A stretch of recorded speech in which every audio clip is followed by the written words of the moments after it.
I don't actually know. When I start my stream, I don't actually know for sure, which Silent Hill game um, Twitch thinks I'm streaming, because when in my streaming software I type in Silent Hill 2, there's of course at least two entries because there's the PS2 game and this remake.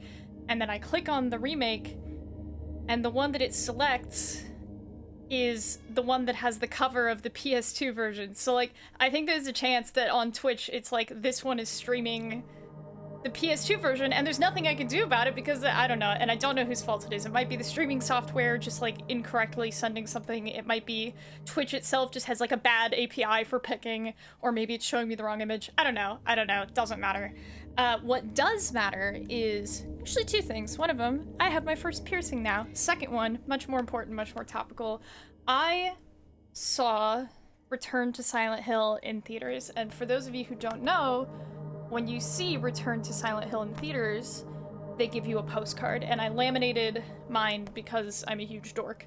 So I've already talked about it a little bit to a bunch of people. I don't have a video essay's worth of thoughts on it, but Mariana Colleen, who runs the YouTube channel The Morbid Zoo, does. She's already posted that video. It's quite good. I recommend it. She certainly gave me some things to think about, but I guess spoilers for Return to Silent Hill, I guess, but I can't get into massive spoilers for it without spoiling this game as well, so I'll do my best. They definitely had some interesting ideas for the movie. The biggest thing, I think one of the biggest changes they made is that they gave Mary, James's late wife, an actual backstory, and that was pretty exciting for me because you know what you know about her, but she's this is a game from late 90s, early 2000s. She's kind of less of a character than all the other characters. She gets fridged a little bit, to borrow the trope. So they gave her an actual backstory, and they wanted to tie that into the whole overarching themes of the narrative, and I appreciate that they tried. I think the best sequence in the entire movie, which is a bit where, God, I think James is, in the nightmare world, and there are a bunch of, because this is a movie adaptation of the second game. He's, in this room that looks a lot like the Moth Room from the game, but there's now this shrine set into the wall of a closet, and when he opens the shrine, there's a little bust of a man's head, but the face of the bust opens up, so when he opens up the little secret cove, the man's face on the bust is already opened, which makes him look faceless, which is really cool. That was a great sequence, easily the best sequence in the entire movie. And there was some other there's this bit later with all of Mary's weird Silent Hill friends are in a room just whispering to her you know what decision you need to make, and I was oh, this could be. It didn't. Unfortunately, none of it really went anywhere. The movie's kind of a disaster, and the Morbid Zoo video on it has certainly softened my opinion a bit, but I think the thing that still frustrates me the most is what they did with Angela, because big spoilers for Return to Silent Hill, Angela and Laura are secretly just actually, it's Mary, Angela, Laura, Crane, and so they're not even their own people, and it's just Angela and Laura are their own people with their own stuff going on, and it's just we're going to have the signifiers of both of these character stories, but not really actually JK, they're not real. I just found that so frustrating, especially when you know more about Angela's whole deal, what she's going through. It's honestly a little bit disrespectful, I think. If you're gonna do that, don't include Angela at all. It's just, her thing is very serious, and I think done pretty well in the game, and it's whatever. But something pretty neat is that Laura in the movie is played by the same actress who plays her in the remake. I thought that was neat. So, overall, Return to Silent Hill, not a good movie. I would say it's less fun than the 2006 Silent Hill movie with it's got the gal from Pitch Black that I can never remember her name. Who else does it have? It has that one woman who plays, I think her name's Claudia. That same woman is also in She Will. She's, like, incredible, and she has just, like, this perfect, like, statuesque face. I don't know. If you're gonna watch Silent Hill movies, I would say 2006 Silent Hill ranks top. I might put Return to Silent Hill second, but there's, like, a wide gulf between them, and then the Revelations one, the adaptation of 4, very bad. Like, get some beer and make a drinking game out of it. It's even worse than Return to Silent Hill. But, that's the closest I have to summary of my thoughts there. I didn't actually check if it was in frame. Here's the postcard. Very fun. It's got stuff on the back, too, because it's a postcard. Thought that was neat. Yeah, that was the main thing I wanted to make sure I talked about before I really get into the game. So, with that, where did we leave off?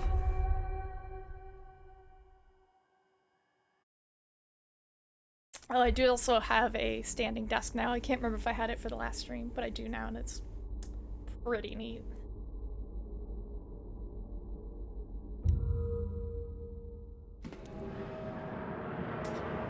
Where did we leave off?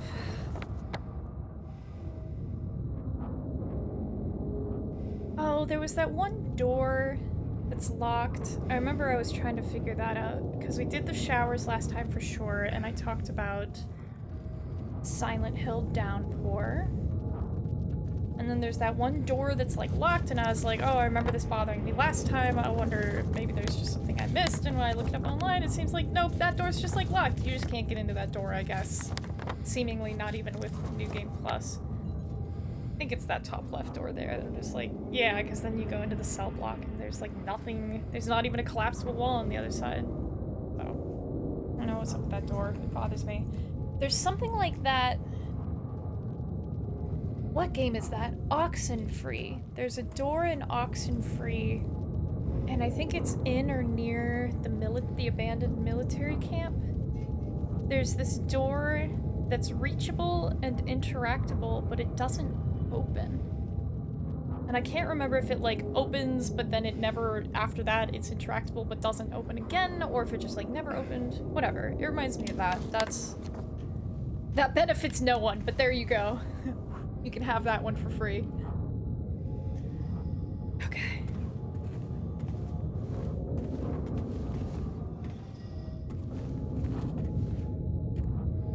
I've got a sweet darling boy in my midst. Come here. Come on. I believe in you. Come on. Nope, don't get distracted. I'm up here. Nope, nope, come on. There you go. Now come here. Come on. And everything handed to you. This little freak.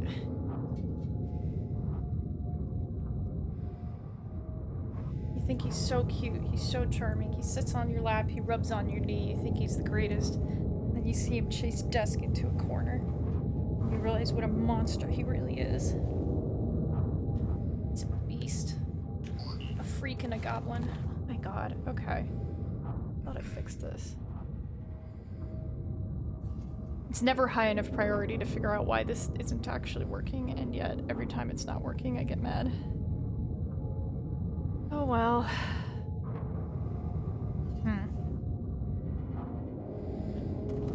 Such is life. What? Nice. Inside the red effect. Okay.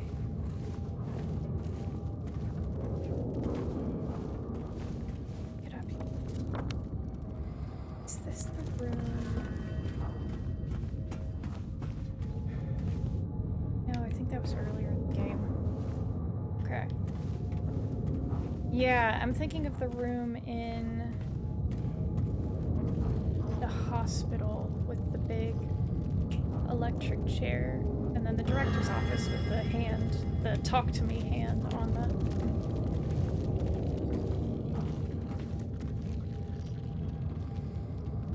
I can hear it.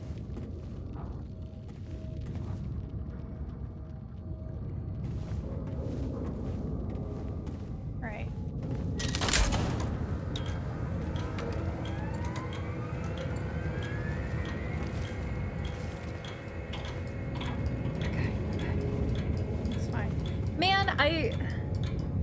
I wish I'd tried to type something else. I think ooh, don't quote me on this. I think I have typed something else on this typewriter before, other than, what is the thing they've got on there?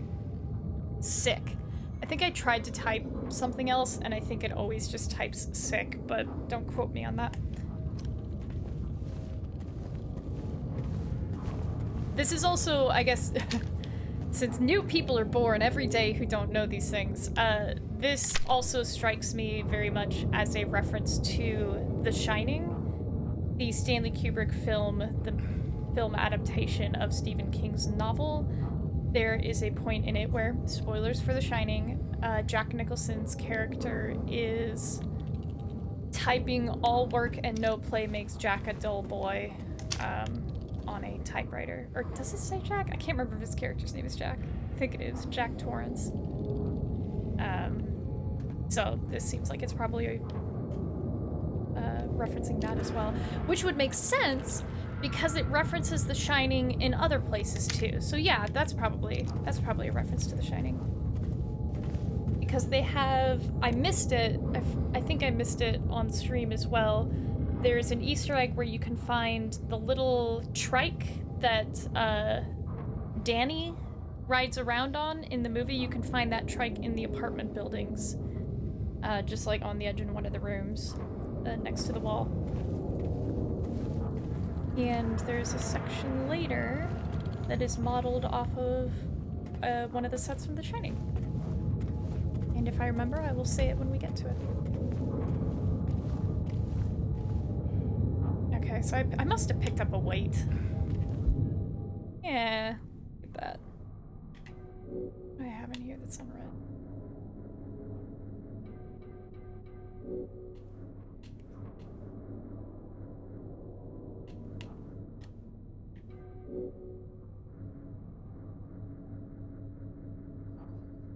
I did look up some stuff about the strange photos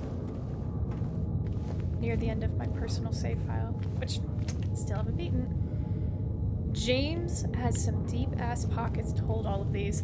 You're correct. I think the other incredible part about this is that we probably have enough information about each of the Silent Hill protagonists to give a Silent Hill protag pocket rating. For instance, I think his name is Trevor? The main character of Silent Hill Origins, the PSP game, is able to fit a limitless quantity of TV sets in his, what is he wearing, a vest? So he probably has better pockets than James, but James has better pockets than Henry Townsend, because Henry Townsend can only carry 10 things at a time, no matter what the things are. So, that was, man, alright, let's go on a quick tangent here, because the decision to limit you to 10 items in your on-person inventory in Silent Hill 4, it's like for sure one of the things that people complain about a lot, but if you think about it, if you think about how the game is designed, where you have the safe room, your apartment that you're coming back to. This is where you're safe, this is where you heal, it's in first person to make it feel more personal. By putting the unlimited inventory chest in your apartment and limiting your inventory, they're forcing you to come back to your apartment. And I think why they did that is because things happen in your apartment. Spoilers for Silent Hill 4, but as you progress through the game, your apartment gets more and more haunted.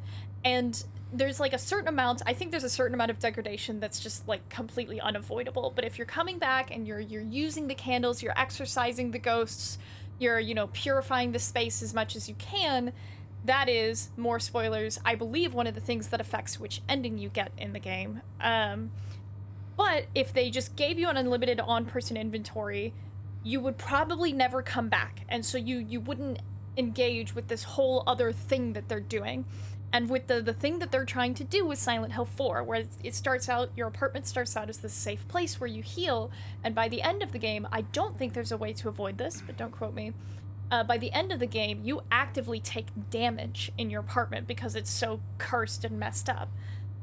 So, like, just forcing you to, like, be here and to see it transition from safe to unsafe while you're also, you know, learning more things about what's going on, learning about the people, the various characters who are involved in the story.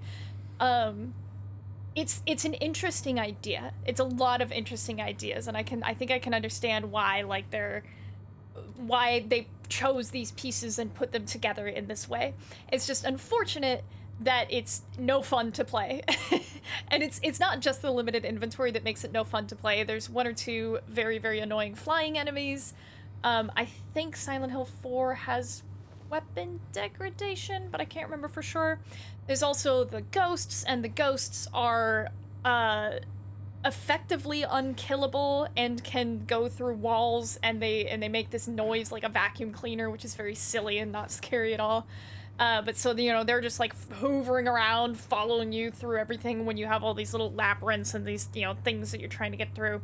And the only way to stop the ghost from getting up your ass all the time is there's like a limited number of these special swords, and then you have to use the sword on the ghost, and it's gonna be trying to pull your heart out of your chest the whole time, and it's just like kind of annoying to play. But we should never fault good intentioned artists for trying, because you will always, always, always learn more from failure than you will from success. So I personally would rank Silent Hill 4 as a failure in terms of like how good or interesting it is to play, but I really like that they tried all those things. I think that's it. This is actually very similar to the point that Mariana Colleen was making in her video about Return to Silent Hill. It's good that they tried. It's good that they experimented with these things, even if these things didn't work.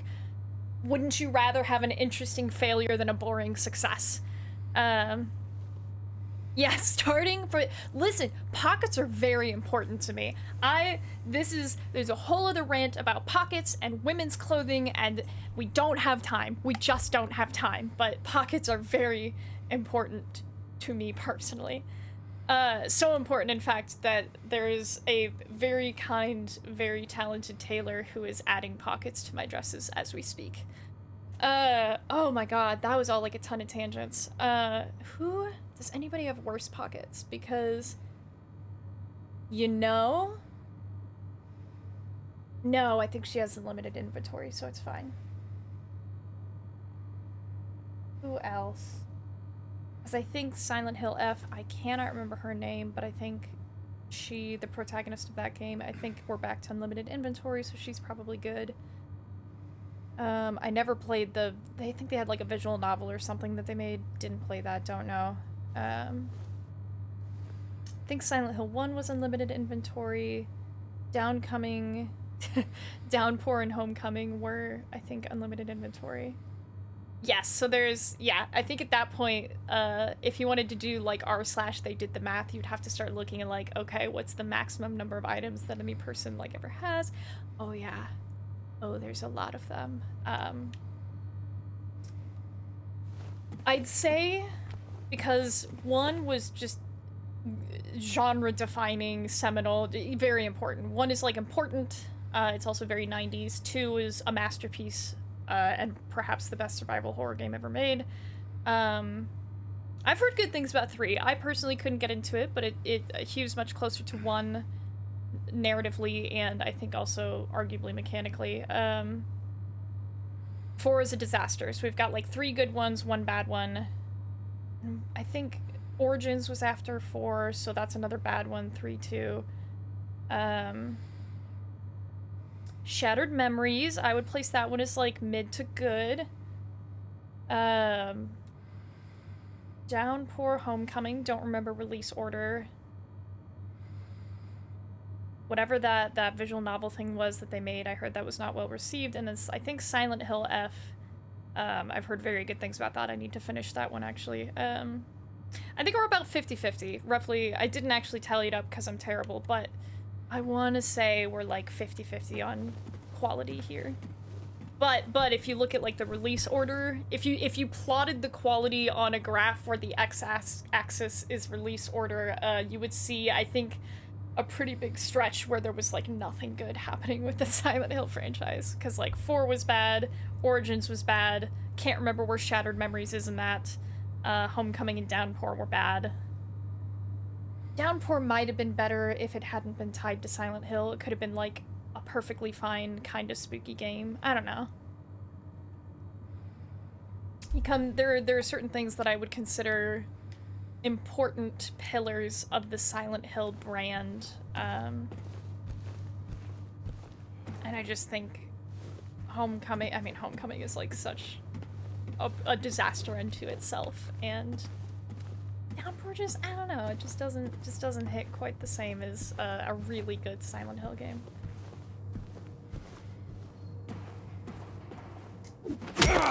Okay, what the hell was I doing? I got another weight. Okay, I got another weight, and now I need to go use it. Whew. I'm on a tangent whirlwind today. What's that? Where is this? Where am I? Oh, I can't remember if you were at the last stream. So this is the room where I got the hunting rifle is right below me. The church where I got spooked by a guy is right over here. So I'm still in the prisons, but I'm on the upper level of one of the upper levels of the prison. So I don't know if you remember this space, but I was in this space near the very beginning of the entire prison section. In fact, I could actually just go back down there and show you, I think. They're gonna be nice to me. Why would they be nice to me? That's ridiculous. This is the section I played, I think, 2 streams ago with all the nurses. It is. I mean, I don't know. I don't think I've ever been to a real live actual prison, so I don't know if this is normal or how it would compare. Okay, good. Okay, good. So you do remember that. I think you also remember there's some amount of backtracking in this section. It's a little bit hub and spokes structure layout, I guess. How the hell do I... Oh my god. Okay. Hang on. I'm getting myself lost. Because I was upstairs at the typewriter. Doesn't Silent Hill do a lot of backtracking? Compared to a Metroidvania, no. So I would say Silent Hill, in terms of backtracking, if you've got like a linear game over here with almost no backtracking, and a Metroidvania over here with like the most amount of backtracking, I would say Silent Hill, as a rule, is probably a little closer to Metroidvania than to linear game, but like the thing about I think the qualifying thing here is that in a lot of Metroidvanias, you've got like this central area that you started in and you're slowly filling out a larger world. In Silent Hill, you have like a central area for this section of the game, and you might do some backtracking there during this section, but then next section you will be in a different area and you will not be most likely coming back to this section again. So, but it does kind of depend on the Silent Hill game as well. Like Silent Hill F is maybe even closer to Metroidvania on the backtracking front. Oh my god, the microphone's like right in the way of the text. So it does like, yeah, it's like contained backtracking, I would say. And then like Silent Hill 2 specifically, all of the major chapters are separated by segments in the actual town, like on the streets. And so there's like potentially a bit of backtracking there, but they tend to also change what you have access to and what is blocked off in the town between chapters. So like there could be a little bit of backtracking, but there'll probably be limits on it because they will put a wall up here or the, you know, collapsed a thing there. Yeah, sectored backtracking, kind of. I've never actually played... I've watched a Let's Play of Silent Hill 1, but it's been a long time. I think Silent Hill 1 is structurally pretty similar, though. I should really play Silent Hill 1. I do have a copy of it. And I should play Silent Hill 3 as well, and then I should play Silent Hill F, and I should figure out how I'm gonna play Shattered Memories without a Wii, and it's a lot of things. More things than time. Okay, maybe if I just make my mic lower, that'll help. Be able to actually see the text. Am I actually going?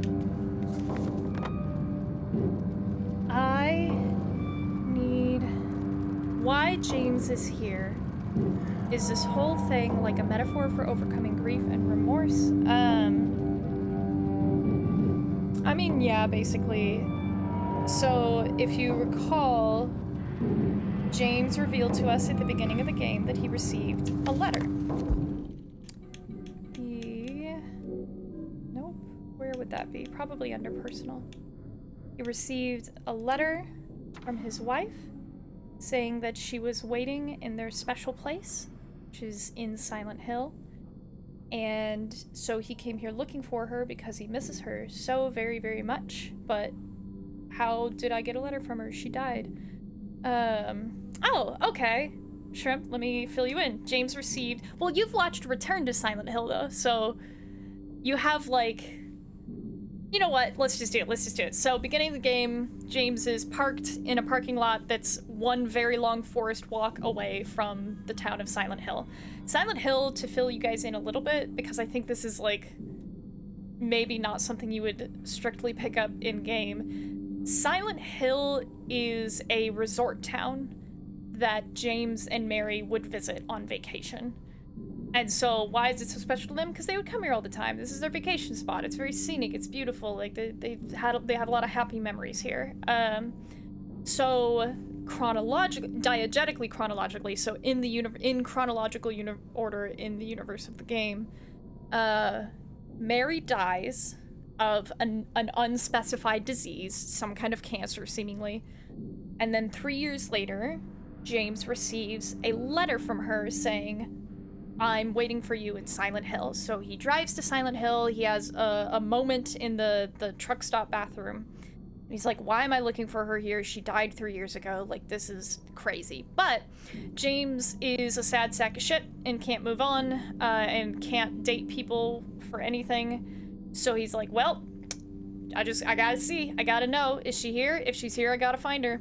And so he goes down, and so, you know, long forest walk, meets Angela in the graveyard, continues long forest walk, gets to the town, sees some spooky bullshit, fights a spooky thing with a stick. He has the stick, he fights it, he hits it with the stick, goes to the apartment buildings, learns some stuff, goes back into town, goes to... Where does he find... Goes to the park, finds Maria, who looks just like Mary, but acts and talks very differently. She comes with him to the hospital. She sees Laura and is like, oh my god, we have to find her. We have to get that little girl. We can't leave her here all alone. Trying to make sure I'm not getting anything out of order here so I don't spoil anything.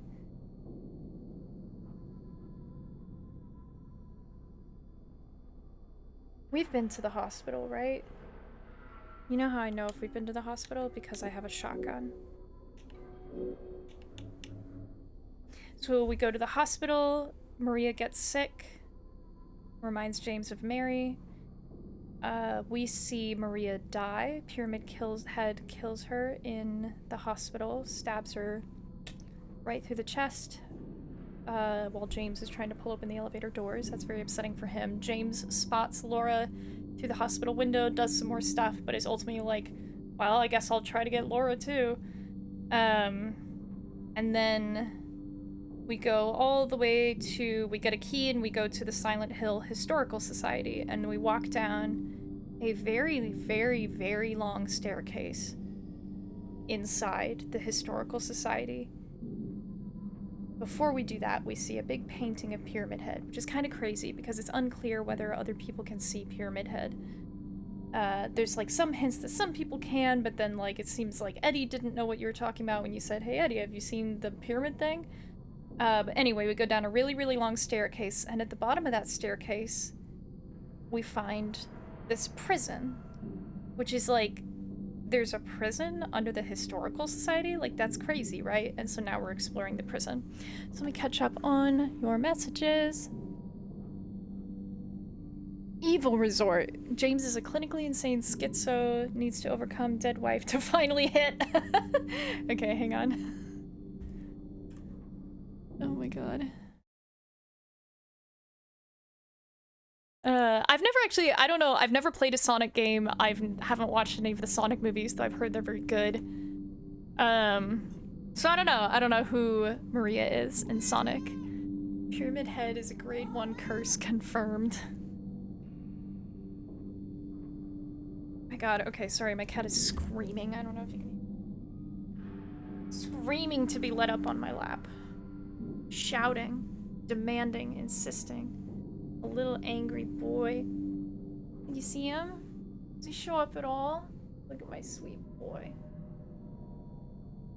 Oh, he's purring so loud. Can you hear it? There you go. Sweet baby boy. That's my sweet perfect boy Dusk. He insisted, so my chair is like pretty high up right now because I've got the standing desk pretty high up right now, and so he can't like make it to my lap when it's this tall. He is my perfect, beautiful baby boy. He's old because he was 10 when I got him, and I think I got him like 6 or 7 years ago, so he's an old man. It's like pretty old for a cat. But he's young at heart. He's got some health problems, but that's okay. We're taking care of it. We're taking care of business. I just took him to the vet and they said all his stuff looks good. But he does have early signs of kidney disease, so, you know, he's not gonna live forever. It's alright though. We're gonna keep him happy. I know, but they said that because they saw it 1 or 2 years ago, and they said his kidney values have stayed constant, so he's not actively getting worse, which is good. And even if he does actively get worse, there's still some things we can do, and plus I keep like plenty of water around, which is the #1 thing they need, I guess, when they have kidney problems. You know, we're keeping it under control as best we can. He's a very old man. A sweet, wonderful old boy. You like to sit down? I'm kind of throwing off my balance. Yeah, all the way down. There you go. Yeah, the people in my family keep saying that male cats don't live as long as female cats, and we only ever had, or at least when I was a kid, we only ever had female cats. And most of them lived to like 20, early 20s. Yeah, I don't know. It sounds like bullshit to me too, but I've never looked it up because if it's true, I don't want to know, you know? Like, I don't want to find out. Why don't you guys look it up? I don't want to look it up. But then tell me because I do want to know. I just don't want to. I don't want to. It's also, you know, another thing that sounds made up, but is actually true, is that white cats with blue eyes are more likely to be deaf. There's just like something about... Oh my god, I'm gonna make something up because I don't actually know genetics, but what I imagine is there's something about the genes that produce white fur and blue eyes that, like, they're just more, like, maybe deafness or predisposition to deafness is just, like, kind of a comorbidity with both of those traits. Whatever, I'm talking out my ass. But also, what I read, and this is a long time ago, is that if a white cat only has one blue eye, I read that it's more likely to be deaf in that ear. And I should really check my research before I start spreading that. But that's what I read, and I remember thinking that was really interesting. Oh no, is it true? Female cats live longer than males. Man. So I don't know, it's always fact check, I guess. Some interesting stuff in the world. Man, at some point I gotta, like, progress in this game, huh? They usually live... I wonder, 11, 12... Is that, like, in the wild?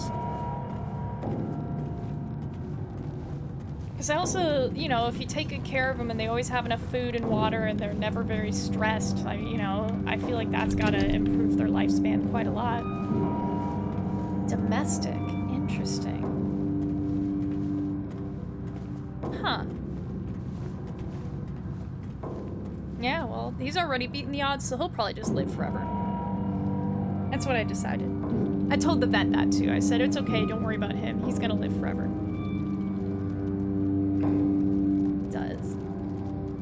Yeah, he's gonna outlive me. It's gonna be really hard for him.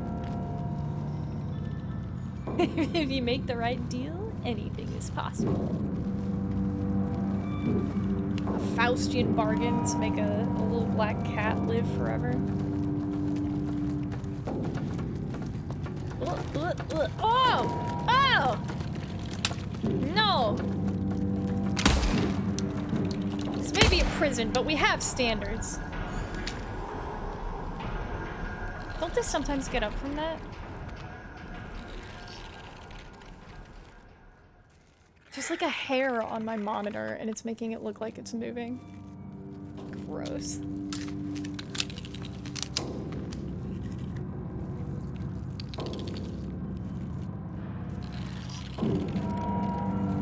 A friend of mine told me most ancient spirits have a long line, so you'll have to go for premium ones, sadly.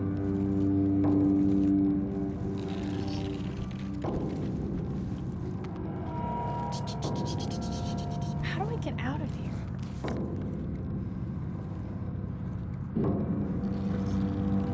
Those are called mannequins. The leg torsos, 2 pairs of legs attached at the torso, that's a mannequin. Does it look like it's in a straitjacket with a big hole in its chest? That's a lying figure. Does it have a big pyramid on its head? That's Pyramid Head. Oh, alright, okay. That's the other thing that's really bothersome about Return to Silent Hill, and it's bothersome in... It's kind of bothersome in the first 2006 Silent Hill movie as well, is that, like, all the monsters in the game have to do with James. And so, like, if you throw the monsters into your movie, but your James isn't this James, you've misunderstood what the monsters are for. Like, that's not... And, like, I'll give it something of a pass in the 2006 Silent Hill movie, because that movie's just kind of, like, dumb. It's just kind of, like, dumb and fun, and it's... They did, like, some really cool stuff. They had actual contortionists get into these big full-body condom suits to, like, do the monster movements, which is, like, pretty neat. And they designed their own original monster for the movie, which is pretty neat. And, like, it's just, you know, it's a mashup of one and the first and second Silent Hill games anyway, and so it's just, I don't know, it's just kind of goofy, and it's like, oh, look, it's that thing from the game. Look, it's that other thing from the game. And they have, like, the little on-fire kids from Silent Hill 1 at the beginning. No, I know. And that James is an artist and not an office worker, which is fine. The source material is not sacred. Like, if you want to take the ingredients but go a different direction, like, power to you. But you gotta commit. And I think my biggest issue with it is that they instead were caught halfway between the Silent Hill 2 video game script and this new thing that they were trying to make with some of the same, like, stuff. And they just kind of ended up with the worst of both, which is really frustrating because, again, they had some really interesting ideas, especially for Mary.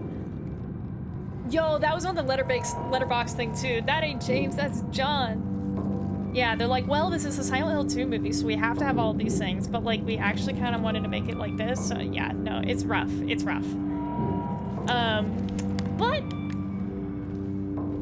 I might still end up purchasing the DVD. It might make the box set, the venerated Noodlesome collection of movies I like to rewatch sometimes.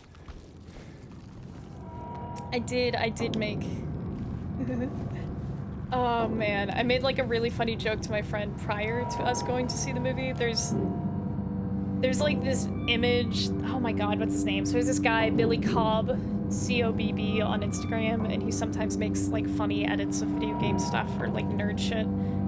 So he's got a very funny edit of James carrying Mary like bridal style, but James is on a skateboard grinding down a rail. So I sent that image to my friend and I said, this is you carrying me to the theater to see Return to Silent Hill. And then there's a scene towards the end of the movie where James is carrying Mary because she's like unwell. He's like carrying her over somewhere.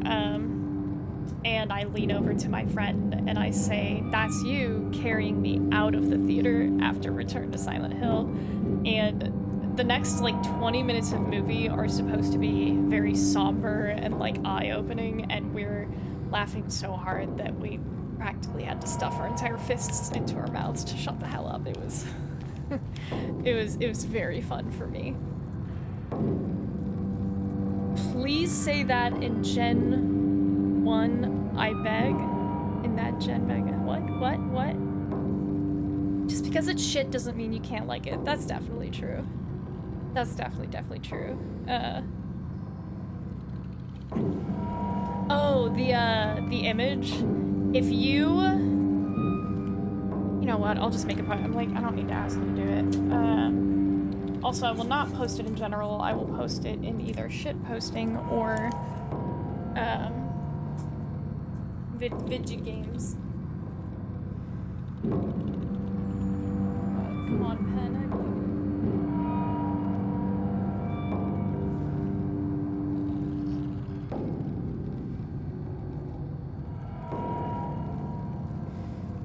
Alright, post-it note created. It's a very good image, and the dude made one version for the PS2, the PS2 game, and another version for the remake, and it's, oh my god, it's extremely good. He's made some other stuff for, he's made some, like, videos with Silent Hill 2 characters, and they're very, very funny. I enjoy them immensely. I'm not going anywhere right now. I'm not headed back the way that I want to head. Oh, I've been on one tangent after another. You sly dog, you caught me monologuing again. How do I get out of here? Okay. I don't know why those stairs aren't marked as anything.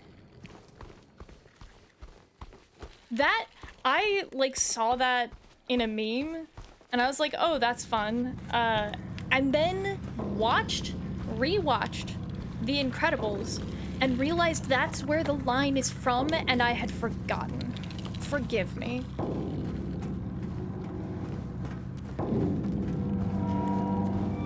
The Incredibles is a fantastic movie. It's just so good. It's just a good movie. Okay, oh, there's like a guy. Hang on. There's like a thing. Oh, how I wish there was not, but there is.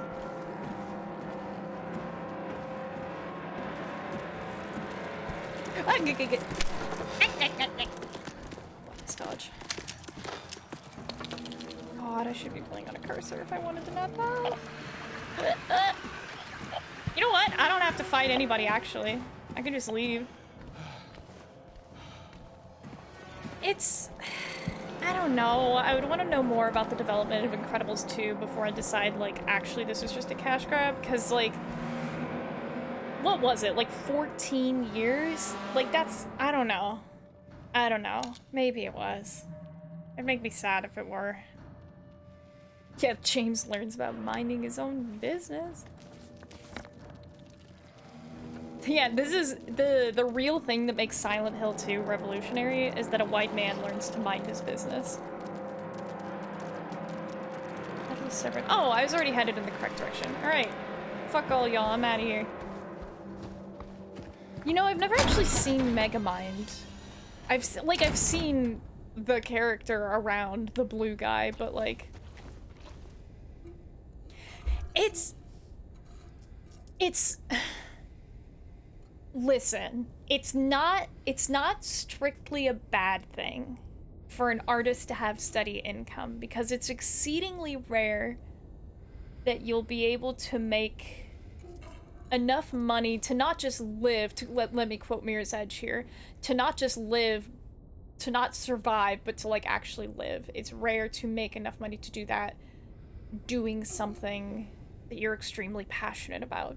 So if you, especially as an artist, right, like the starving artist trope, if you as an artist make a thing that is popular enough that it makes you a bunch of money, and you decide to make more of that thing so that you have enough money to not need to worry about money, and then you can use all that time and energy that you're not spending worrying about that and trying to get by on doing the other things that you're passionate about, like, fine. That's fine. That's, if you're gonna do a thing, you might as well do that. It's just when it becomes, like, money as its own end, money as the ultimate motivator. Like, I think that's where you really start to run into problems, because money is not an end, or at least I think it should not be. Money is a means. Yeah, it's... Man, we don't have time for that tangent, though. We gotta play some Silent Hill.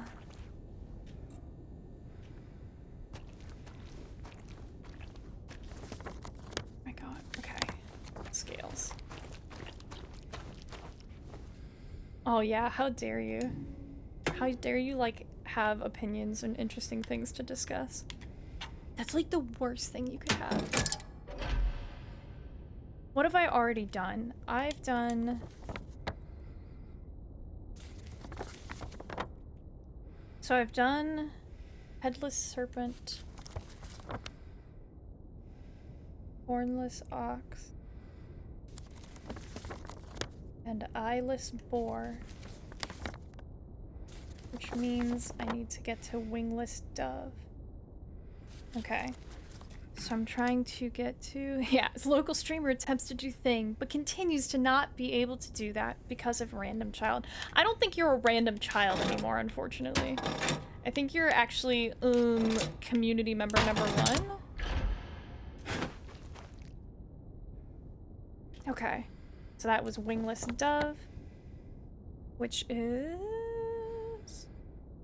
immediately outside of the yard. Oh, arsonist, I'm not just being nice. It's actually true.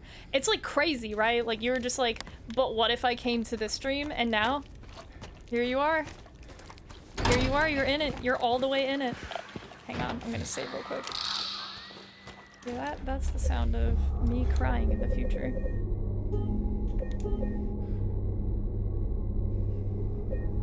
I am it. Rah! Okay. I gotta lock in, guys. Or else they're gonna gank me. I wanna turn off— oh god, I'm going. I'm not dealing with this. I wanna turn off or turn down this light so that I can see the screen more clearly, but then you guys won't be able to see me as clearly, so...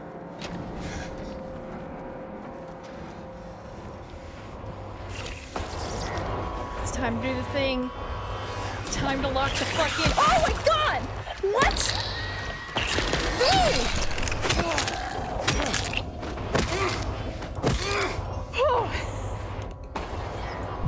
Okay. You think that would— yeah, get fucking got to. Where did it come from? I don't know. I think it came through the door. They can do that. They can open doors because it's just like a— like kick it and it's open. That was rough. Okay, let me turn the light down before I forget. What I want to do— this would be like an insane amount of money and setup, but ever since I thought about it, I can't stop thinking about it.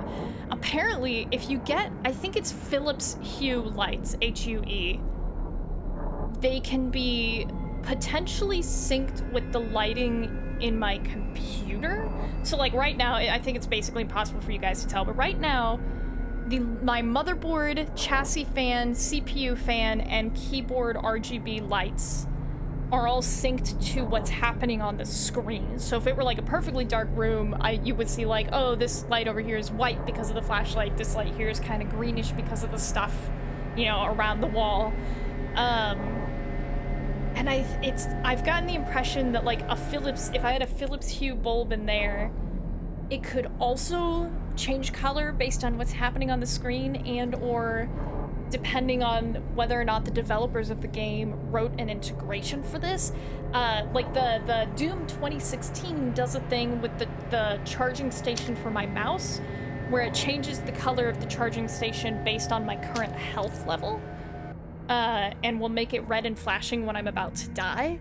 So like if the developers chose to write an integration like that, you know, if they had the time and the money, like the Philips Hue light could sync with that. Like, I don't know, it seems so sick. It might be like awful for streaming, but it'd be— oh, I think about it. That's like a really far off project though. I have a lot of other projects I would want to get done first. But god, it'd be so cool. Alright, let's see if this actually listens to me. Good. Turning it down.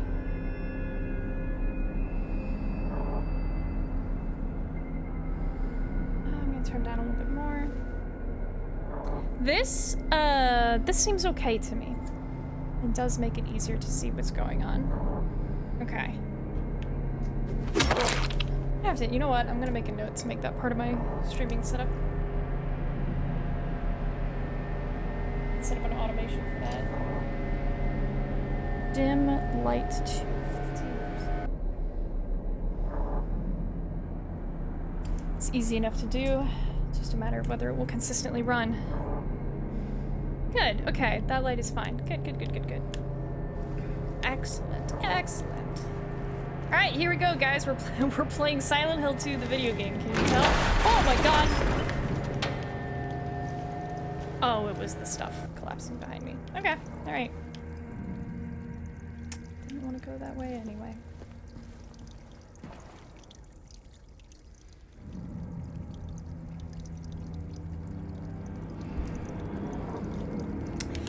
I feel very fortunate that I'm passionate about computers. I got very lucky in that regard because it turns out, at least so far, computers have really been the way of the future. And so just like being passionate about that, being interested in it, spending a lot of time on it has paid dividends. Nice and moody matches the game nicely. Good. Hi. I like that. I think that's neat.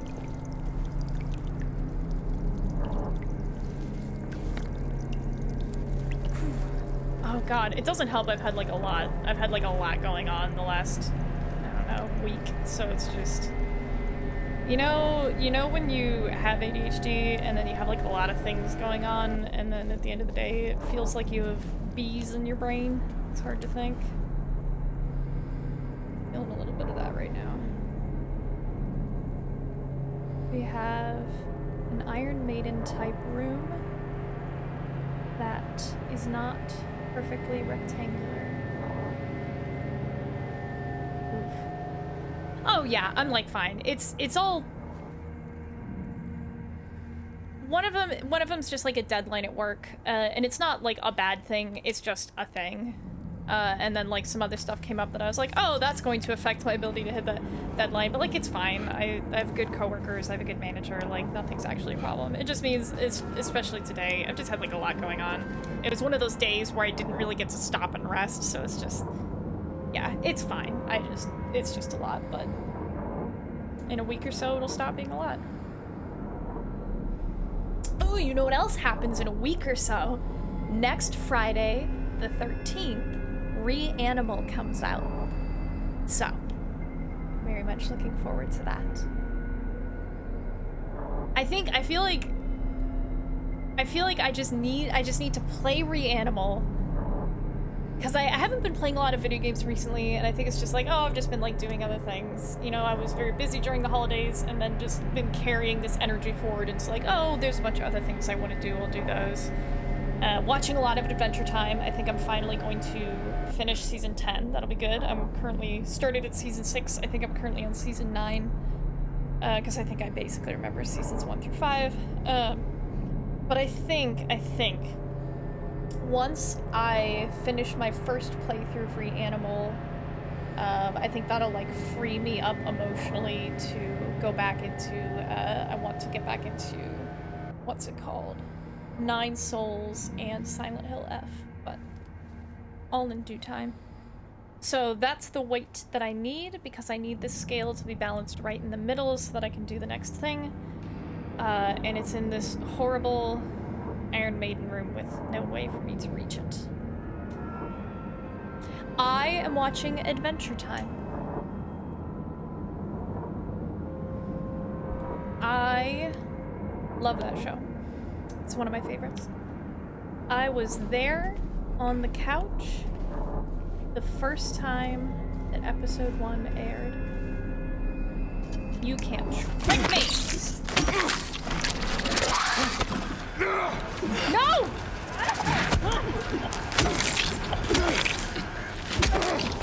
Oh, that's a killing blow. I would have been upset. Adventure Time holds up. Adventure Time is interesting to me because, so, okay, let's start with Futurama, because the first time I watched Futurama, or tried to watch it, I was getting really frustrated because it felt like I couldn't take any of the emotional moments seriously, because half the time it would end up being a joke, and I was like, okay, so was I supposed to care or not? And I was like, but eventually they kind of like, at least for me, found a better balance, and I was like, oh, Futurama's really good. And Adventure Time is kind of similar. But Adventure Time, I think, is closer to Psychonauts in the way that it does this, where they'll show you a thing that's, like, it's a little bit hard to judge the stakes just because the ways that the world is so different from our world, but, like, you know, you can kind of get a sense for, like, that seems, like, really traumatic, and then they'll, you know, Jake farts and they move on. But the Psychonauts and Adventure Time do that thing where it's like, that thing is still serious, and the fact that we made a joke and moved on doesn't actually mitigate it or indicate that it's actually not serious. That choice really is just like, it says more about how we're coping with the serious thing, or how, like, I don't know, they managed to keep, in a lot of cases, this subtext of very dark, serious, intense stuff. And so, like, and especially in later seasons of Adventure Time, they really start to lean into some of the, like, what I call the actual plot. But it's the interesting duality of, like, here's another 10 overdrawn butts, but also here's an incredibly interesting sequence about, like, time prison and the creatures that live there. Like, I like it. I like it. You were born at the perfect time to miss out on the best era of cartoons. It was too silly and stupid. I guess you missed out on the cultural zeitgeist, but, like, God, there's, like, a whole other tangent I could go on there. Like, those cartoons are still around, but there's also something to be said for just cartoons or just art in general that is from your generation or the generation just before your generation that's commenting on, like, things that you are all actually, like, your cohort is actually facing right now. And there's also a much larger discussion about how the commodification of more and more areas of human life is impacting our ability to create in large volumes or disperse just, like, actually meaningful art that isn't just made for profit. But that's a whole other tangent we don't have time for. We don't have time. We gotta lock in and play Silent Hill. But it definitely, this is, like, the thing I'm alluding to when I talk about, like, an artist doing the popular thing to make money to pursue passion versus making money to make money. Money as its own end. Yeah, oh no, arsonist, you keep doing the thing. You keep triggering really interesting conversations. Oh no.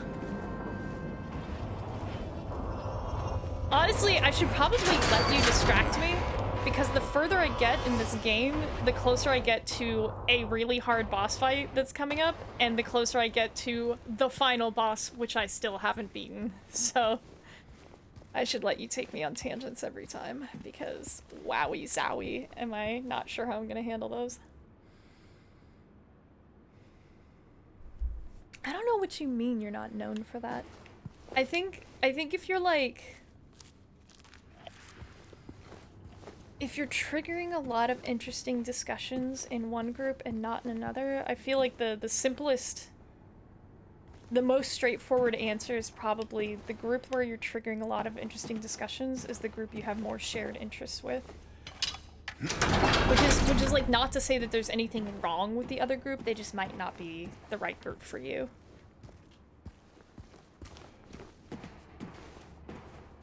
Silent Hill, more like Yappy Hill, am I right? Okay, do I want to bust this open now? Probably that cell door is locked and I'll have to bust it open. I would say there's a pretty good chance I'm right, because I am speaking, ooh, look at that ladder. I am speaking from a lifetime of experience on this one. You know, there's never a... Yappy Hill friends. Silent Hill, Defiant Hill. Nope, that's not the one. That's it. That ain't it.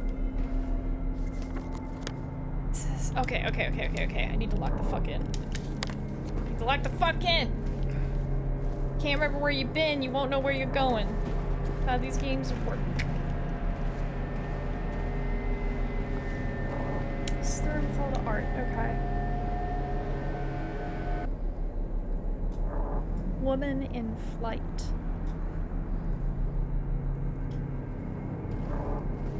Canvas painting.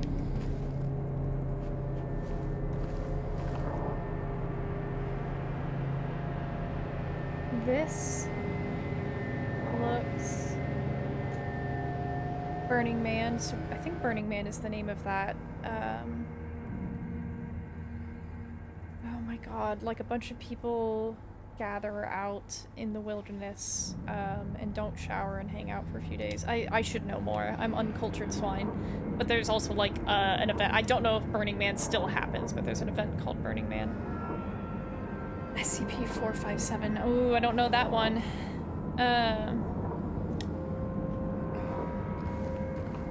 Yeah, I wish I were more cultured so I could like try to draw connections between that painting and Burning Man.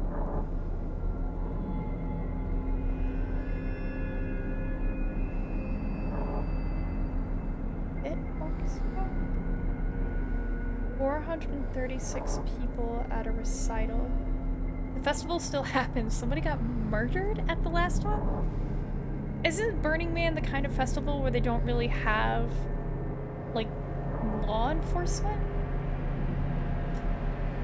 I guess I don't know how organized it is. Like, do they have security? Do they have state police? Do they have... That's not bad. Like 436. Like, I'm trying to remember, because it's so specific. Hang on, I'll just look it up and see if it's something I can talk about right away.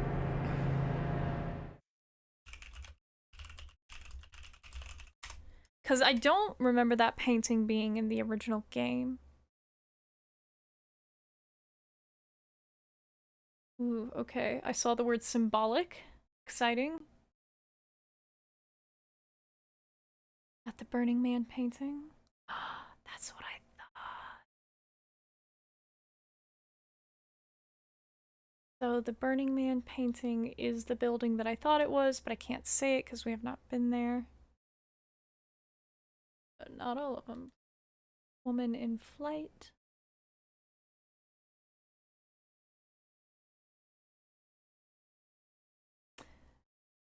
Not really anything in there. Okay.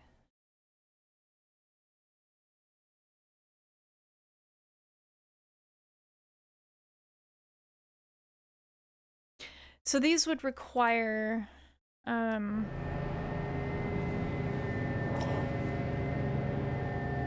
not immediately turning up anything significant about the number itself.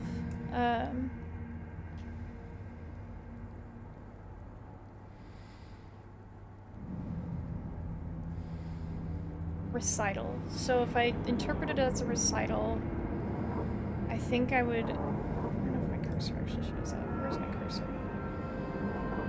I guess it's not gonna do that. It looks like a pit orchestra to me at the top of the painting. But there's another painting that I'm not sure we've seen. Oh, we would have seen it near the beginning, maybe. Oh, I can't remember. I don't know. I'm gonna put them each up on the screen one more time. Woman in Flight. Let's have some clean plates. 436 people at a recital. Burning Man. Got some clean plates on all those. That's not the word. Clean takes. In quick succession. Never a bad thing. I'd say, like, this is like content for... This is set up for like a video that I'm never going to edit together. I don't know. It's a nice thought, but I don't have the time for that. I don't have the bandwidth, more specifically. Okay, so we can't get into there.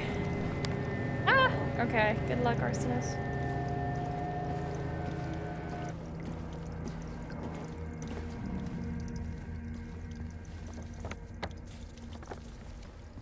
I must have seen this when I first came in, I just don't remember it. Right? Yeah, because that's the thing that collapsed. Yeah, I did see this. Okay. It's like, this room is clearly important because we saw it immediately, so we're probably going to get into it eventually, but I don't remember exactly when.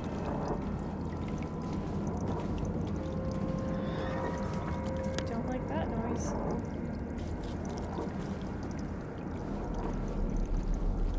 Get into it from this way, but cannot.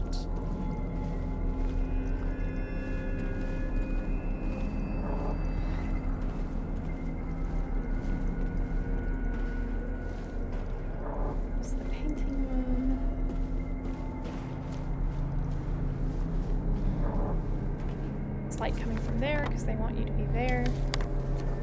I want you to notice something.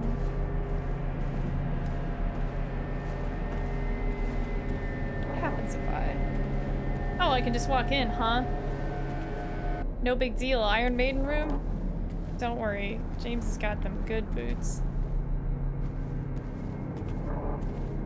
It's crazy. That's crazy to design it like that and not even make it hurt.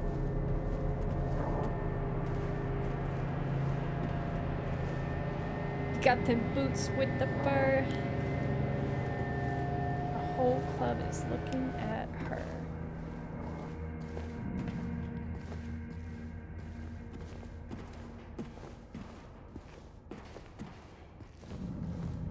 Man, I don't think I ever really liked that song, but it sure is embedded.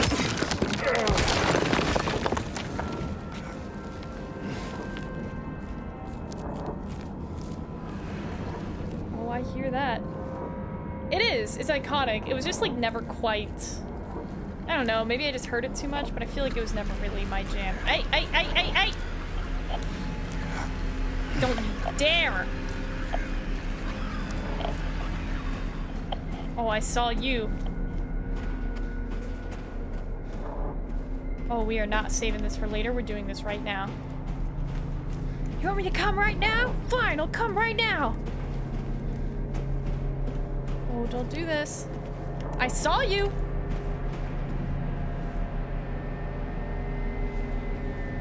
You little freak! No! I get precedence!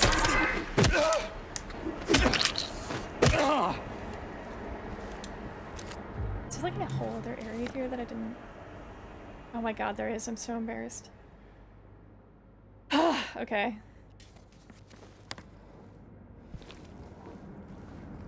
How did I not... You know what? It's fine. It's fine.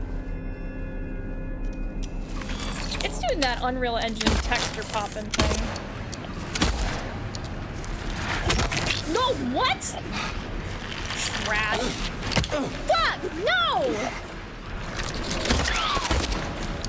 Sucks. Oh, this sucks real bad.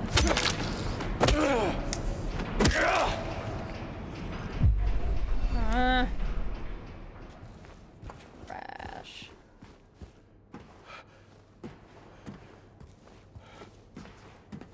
Dude, don't dare.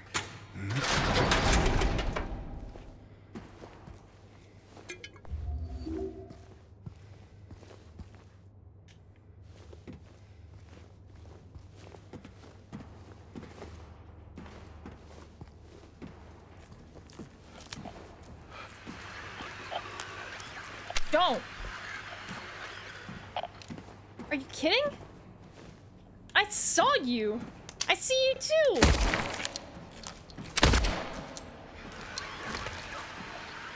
What, do you think you're tricky?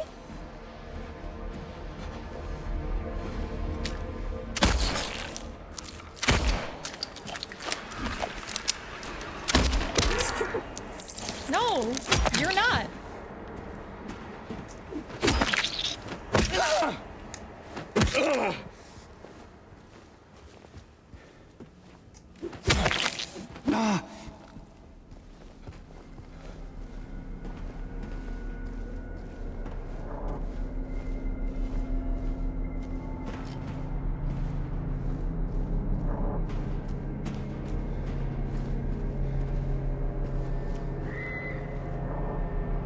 I heard that. I heard that one.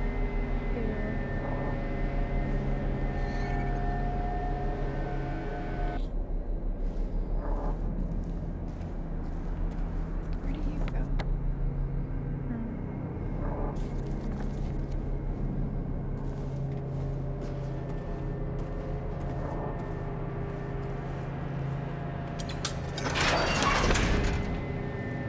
You know what this is like?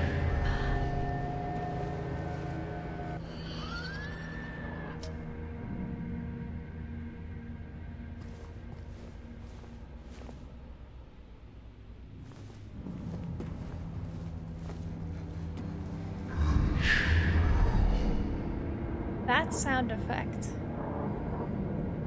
So there's... Oh, I don't have a video of it handy. There's... Oh... I think it's a hallway. In the original game, there's a hallway with a bunch of prison cells on either side. And two of the prison cells, you can hear footsteps, and then sometimes the footsteps will stop, and that noise will play. And there's been some disagreement about what that voice is actually saying. It sounds to me like it's saying ritual, but maybe with obviously very slowed down, distorted, but it might be like audio played in reverse, and some people think it sounds like it's saying, "Are you sure?" But there's these two, in the original game, there's these two cells right next to each other. You can't open the doors. And there's like this other room, and you go into it and you find, I think that's where you find the wax doll, and there's like the symbols on the walls, and there's all these spell books, and James reads off all these titles, and it's like all these summoning rituals, and the this and that and the devil, and then he just like reads off all these titles, and he's like, but I guess I don't really need to worry about any of that, and it makes me laugh every time he does it. But there's like some stuff around this, because if you are standing outside those cells and you hold, I think it's left trigger, you hold whatever button auto aims at a nearby enemy, James will auto aim very high into the cells as if there's something really big inside of them. And if you're using one of your guns and you pull the trigger to fire, he will shoot, and it will hit something. There will be a little blood splatter that will kind of fly out from the bars of the cage, the cell, and it will make like a got hit noise, I think. And if you keep shooting it, eventually it will collapse to the ground, and you can keep shooting it until it dies. These are typically referred to as the prisoners. People for a long time were saying they're invisible enemies, but pin that for a second. They're the only, I think the only enemies in the game. Oh fuck. Oh, I did not enjoy that. They're the only enemies in the game that don't, I think the only enemies that don't actively attack you. They're not aggressive towards you at all, even if you hurt them. There's the two best friends play Silent Hill 2, which even with the kind of weird dynamic between Matt and Pat, I still think is probably the best Let's Play of Silent Hill 2 that's on YouTube. Certainly the best one that I've seen. I can't remember which one of the name of the one who's holding the controller, but I think it's the redhead. When he played the game, he shot one of the prisoners until they died. And the other guy was like, why'd you do that? I wasn't even hurting you. And he said, my James killed the prisoner. And I think about that a lot. But to unpin the previous pin, it's not that they are invisible. What's actually happening, I know this from, like watching other stuff, is that the prisoners in the cells, the two prisoners who seem to be the source of the voices saying ritual, the way they're handled in-game from a technical perspective is they have insects, so like the bugs that you've seen throughout the game in both this one and the original, they have insects on the top of on the ceiling of each of the cells, and they're just, like their aggro AI is disabled, So when you're aiming and it looks like you're aiming at something very tall, you're actually just aiming at the bug that's on the ceiling, and so that's also why when you shoot it enough that it takes enough damage to, like, collapse, it's falling off the ceiling and landing on the ground. So to just kind of remove some of the mystique there. But, this whole thing that's happening right here, this is a reference to that iconic, sequence from the original game. Huh. Okay. Yeah. See, this is part of why I'm streaming this, is I'm like, I have all this context that a newcomer to the series would not have, and so I'm hoping to generate some archival knowledge of some of this stuff, just for anybody who cares. And even if nobody cares, I'm glad that I'm doing it. I care. I care. Toluca Prison Basement. So probably the room here is not the last room, and I can keep going after this. I gotta climb up that ladder. Maybe the ladder's how I get out. I don't know.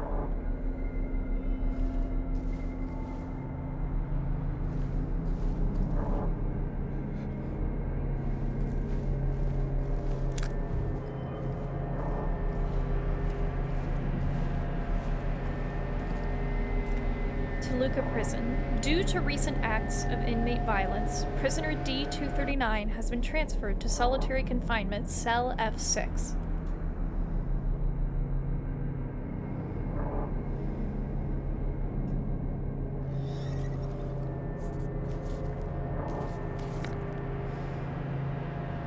And F6 is the one that I needed to bust open. No? No. F9 is the one I needed to bust open. F6 was locked. Interesting. Probably have to go upstairs anyway then. It's been long enough. Don't remember. Unlock that.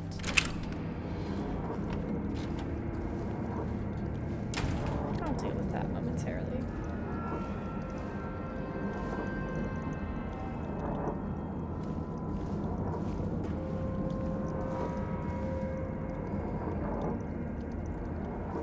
That's to unlock the cell. Okay. Okay.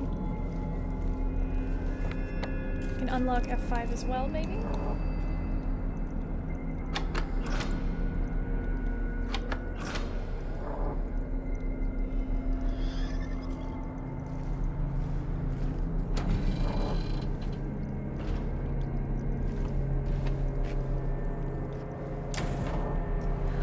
Hello, arsonist. We just unlocked a couple of... Oh, I just had like a whole tangent.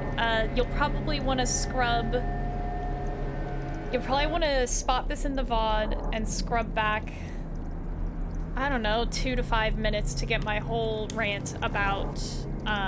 Here, I'll show you the room so you know what to look for. There's a room...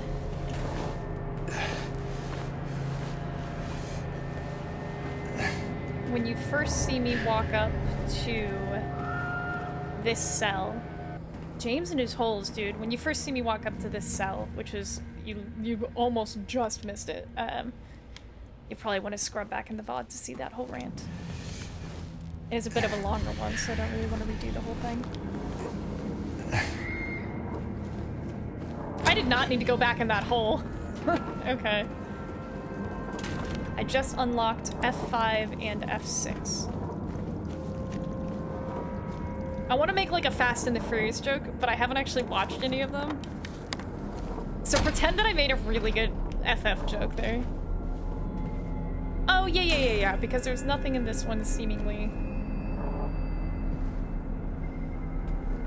What was the rant about? The rant was about, so that cell that I showed you is a reference to a very, very similar cell in the original game, and I just like know a lot of things about it, so I was going off on one.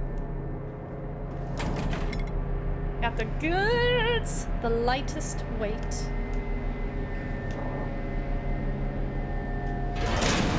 What? Oh! I'm sorry. I'm so sorry. I couldn't let them take you. And now you're You're still there, aren't you?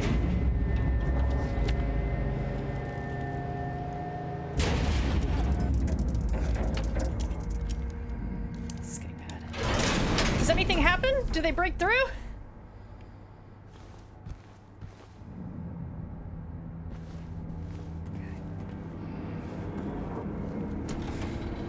No, he has to read the whole thing.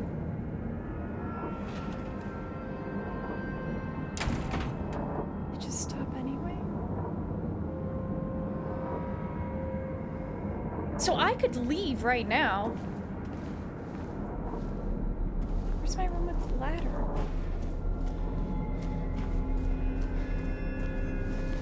If I don't have to go up the ladder. Yeah, man dies because he doesn't have good enough reading comprehension. Oh, this is just like a shortcut, I guess? Okay.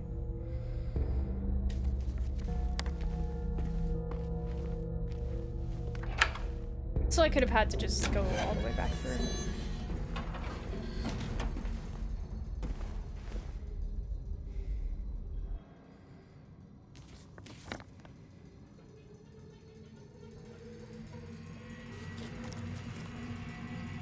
What?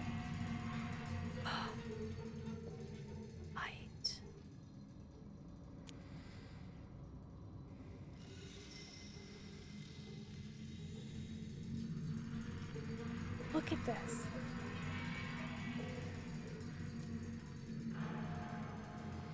The light wasn't doing that before. I remember this now. The light just goes.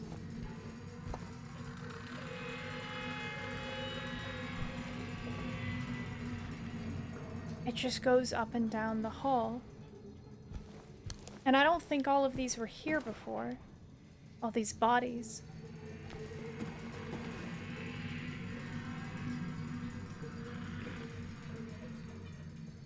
Kind of like something came through here.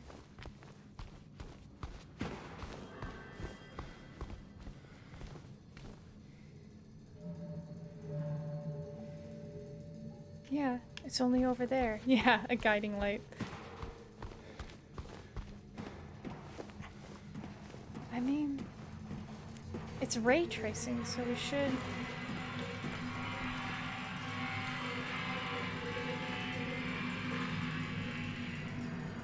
Okay, let me double check. I'm pretty sure I have ray tracing on. What? What? No! Ray tracing should have been on this whole time.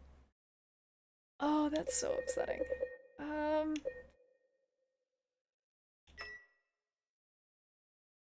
Tracing was off. That's so upsetting.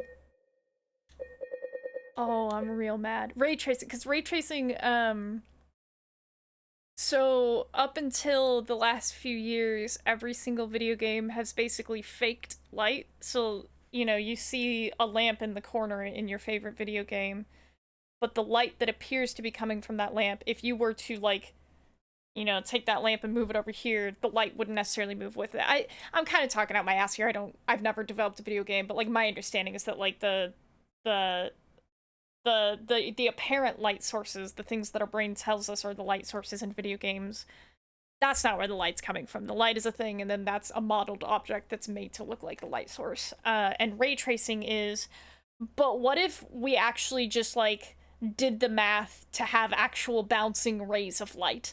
Which is, you know, that's why you have to have a new GPU now if you're going to play a game with ray tracing, because it's actually doing the calculations to be like, okay, the light ray started here, and then it would go over here, and then it would bounce like this, and then it would come over here, and it would bounce like that, and it would, you know, dissipate this much, which is like a fuck ton of math. Real hard. You gotta have a GPU that can do it real fast, but, like, you could do some real neat stuff with it. So, oh my god, ray tracing was off. I'm so angry. Why was it off? The whole point is that it's on. Oh my god. Returning this to Epic. I deserve Epic. I got a 4070 for this game. So angry. Okay. Because what I'm thinking is... one of, like, the things that should be happening is that, like, that light should be an actual light source. It should be tracing rays off of that light onto the ground and being like, okay, this is what happens. It still doesn't look like it's doing that, but it might just be because it's dark. Okay, let me triple check. Ray tracing on. So, like, you see, the light gets a little fancier. A little more realistic when ray tracing is on. I don't know. I don't know.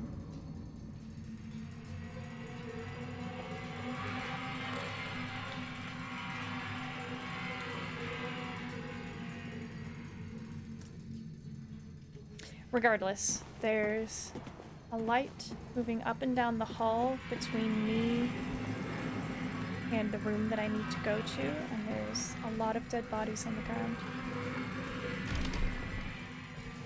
Something is about to happen. I don't know what.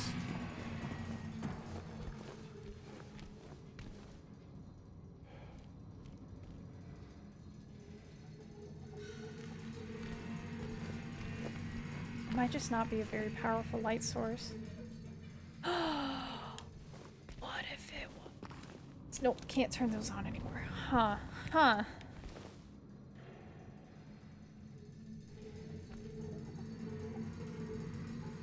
I don't know.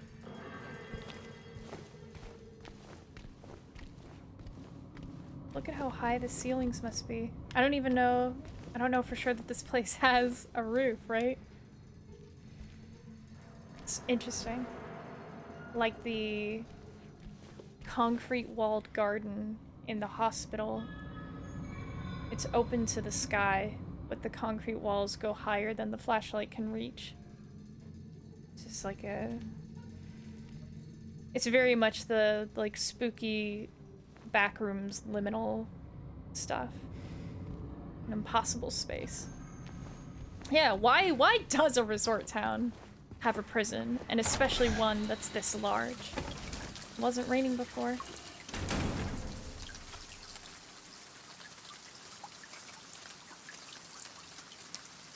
I'm gonna save the game.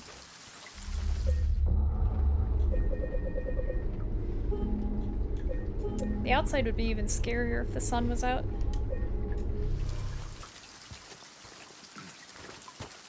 Okay, I've got all the weights I need to make this do the thing.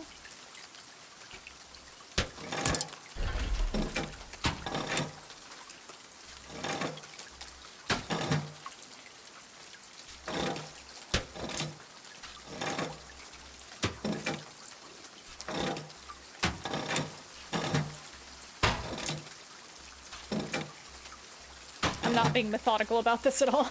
Okay, hang on. Let's just... put them all over here.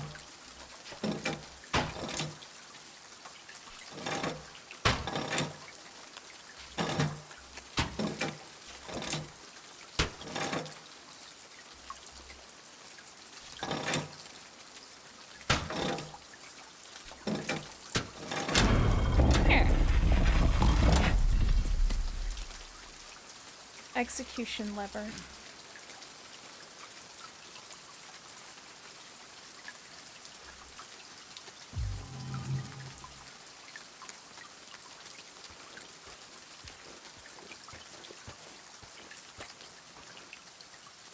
I missed the fixed camera angles.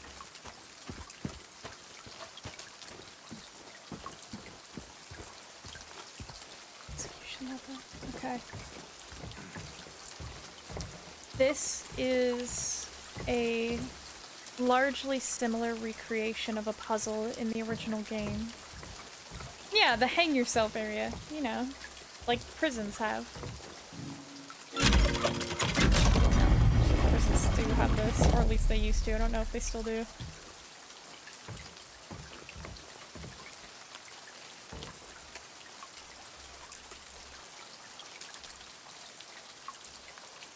Pull ye but once on a rope's frayed end, choose the one justified from among the damned. Seek out their tales, think upon each sin, or let blind fate choose, let the judgment begin.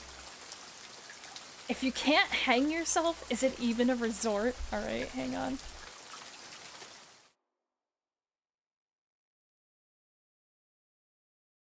Clutch. Clutch. We're asking the real questions here.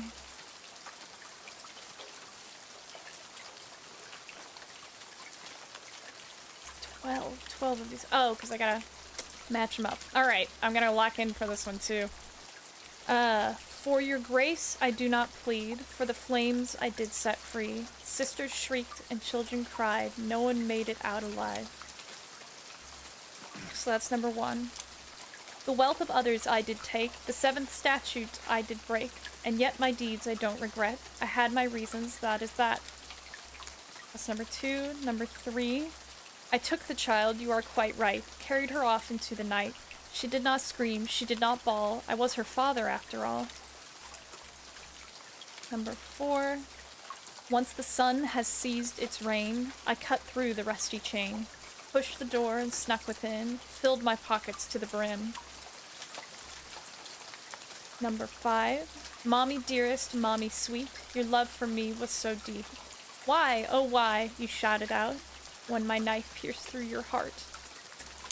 Not a rhyme, that's okay. Number 6. I waited long, I bid my time. I waited to commit my crime. The man appeared, he saw me not. A bloody end is what he got.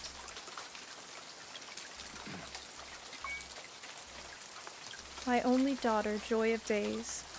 They wanted to take you away. Hush, little baby, and be still. If I can't have you, no one will. Took the child, you are quite right. Carried her off into the night. She did not scream, she did not bawl. I was her father, after all. My only daughter, joy of days. They wanted to take you away. Hush, little baby, and be still. If I can't have you, no one will.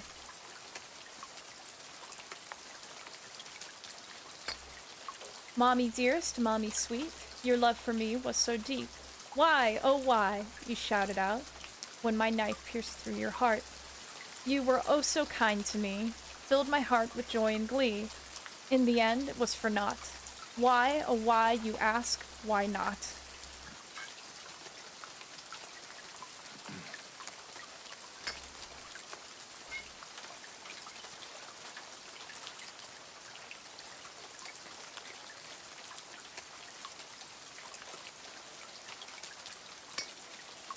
Once the sun has seized its reign, I cut through the rusty chain, pushed the door and snuck within, filled my pockets to the brim. The reason, if I have to say, was to survive another day. To them, it was a loaf of bread. To me, a cherished step ahead. Actually, I'll do all those at the end. Do a quick...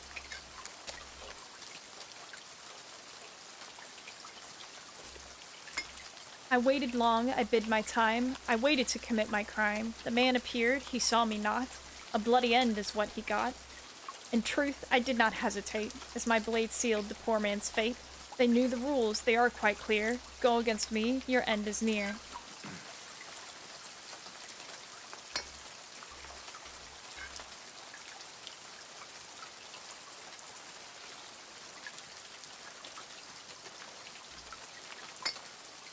The wealth of others I did take, the 7th statute I did break, and yet my deeds I don't regret. I had my reasons, that is that. I departed with great haste, leaving not a single trace, ever faithful to my creed, all is right which feeds my greed. These are, I'm gonna do one last go through. Yeah, definitely hang the person who didn't rhyme. I'm gonna do one last go through where I put each of them on the screen for a few seconds so you can like read them on your own. Or, you know, can like pause and do whatever. I don't know if they're all deadly sins. Here, let me get through this one and then read the thing again. For your grace I do not plead, for the flames I did set free. Sisters shrieked and children cried, no one made it out alive. Though the young ones' deaths I mourn, their tormentors are no more. On young souls the nuns did prey, took their innocence away. So here's number 1.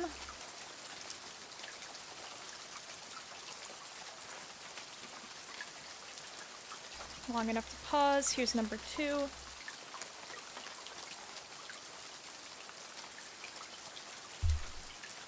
Long enough to pause. Here's number 3.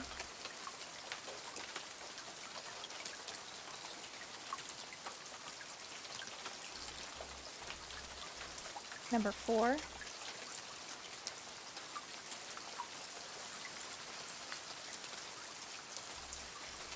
Number 5.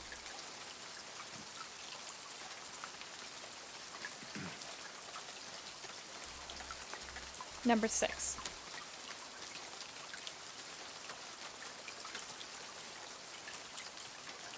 Okay. And then the top thing said, pull ye but once on a rope's frayed end. Choose the one justified from among the damned. So these are, okay, yes, these are the stories of 6 people who were hanged. I don't think they're deadly sins necessarily. Ooh, do I remember top of my head?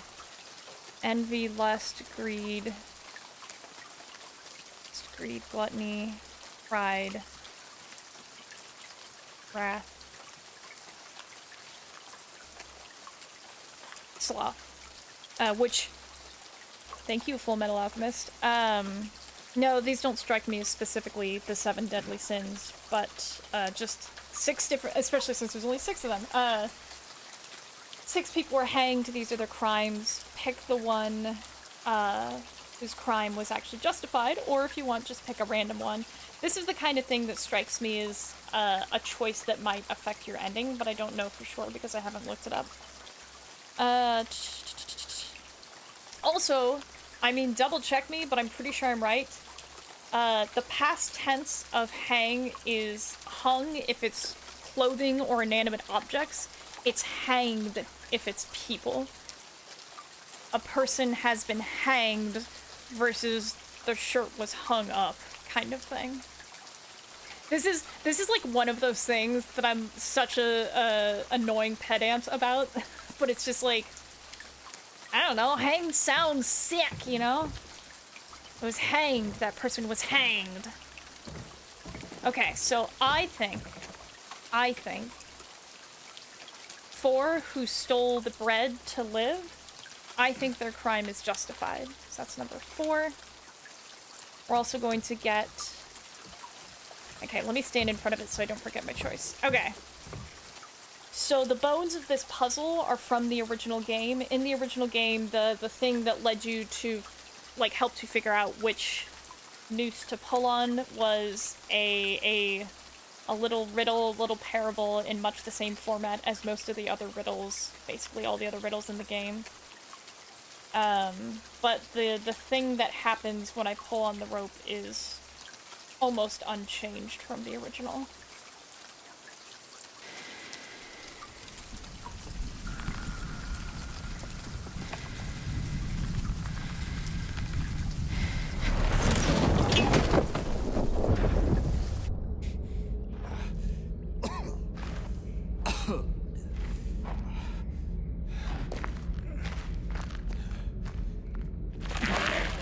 Look, maybe I should have pulled...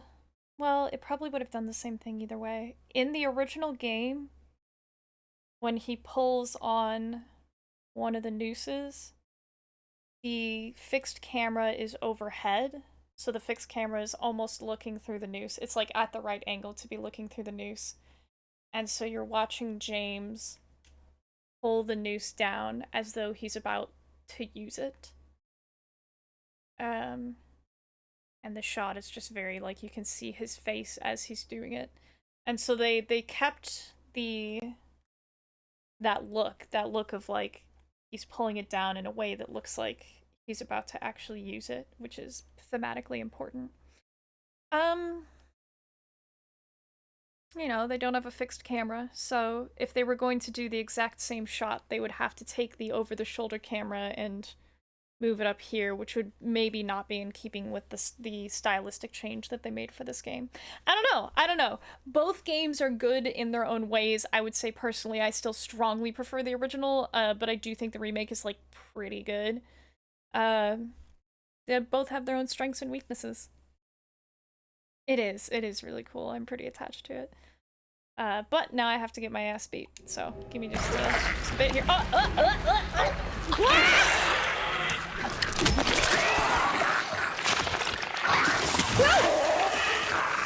okay. You know what I need? Oh my god. Where's my shotty? I'm in hell. Guys, I'm in hell. This is really bad. Oh, didn't mean to use that. This is a hunting rifle. I don't want this. I want the shotgun. Need to be closer. Ow. Ah, fuck! God, I'm in hell. This sucks so bad, guys. This is real bad. This sucks! Oh my god, I'm wasting so much ammo.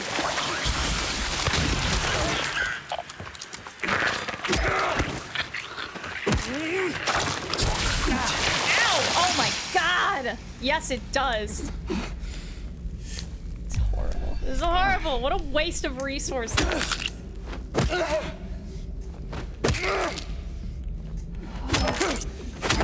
Oh my god, I didn't remember that at all.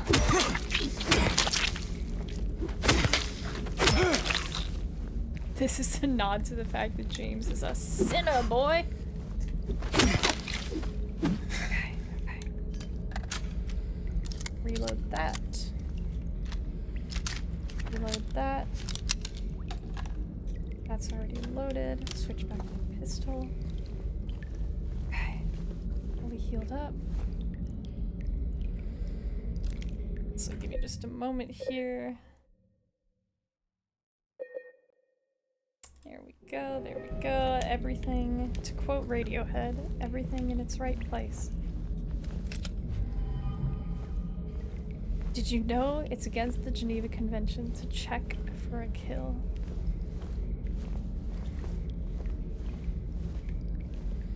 James is actually in hell for his fashion sense. This is a common misconception.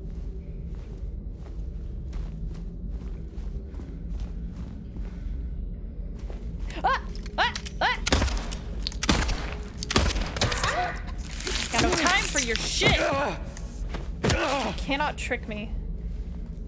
Because I am the smartest boy. He keeps beating the dead of which are protected. Fun fact, in the Silent Hill universe, bodily autonomy does not extend past death. James is in hell for his fascism. If only. Oh, we got like a special little hell pit for getting stomped on. How nice, how thoughtful.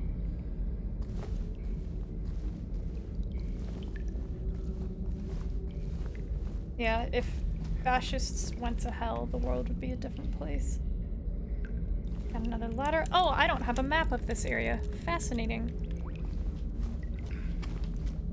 This is a new place. Okay, because this is, we're under the yard right now, if we just assume strictly Euclidean geometry. Also, fun fact, that did not happen in the original game. You don't get, like, dropped into a hole. Magic map don't work in hell. He draws on it with a pen. He keeps, like, a Sharpie on him. Our boy don't have much common sense, but he does have a Sharpie. A little red one. Bold of you to assume.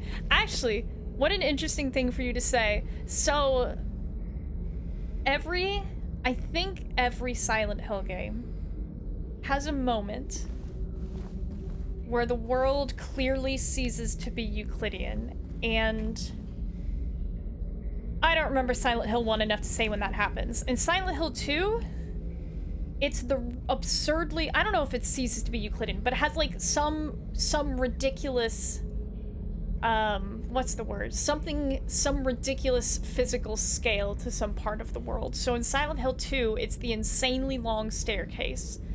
In the Silent Hill Historical Society. Like, no, there just, like, wouldn't be a staircase that long in a little tiny museum like that. Like, that's insane. In Silent Hill Shattered Memories, there's a moment where you just start, you're just like going, and then you just start falling Alice in Wonderland style down this just enormous hole.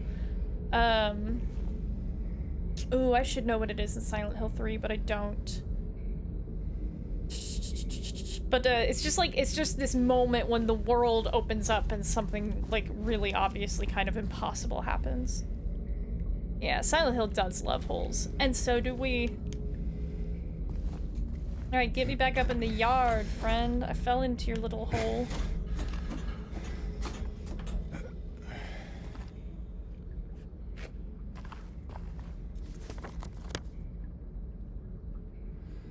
A little secret room?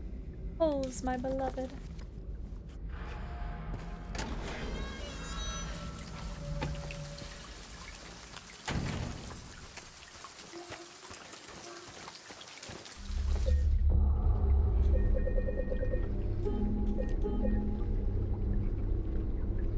Okay. I don't remember what happens next.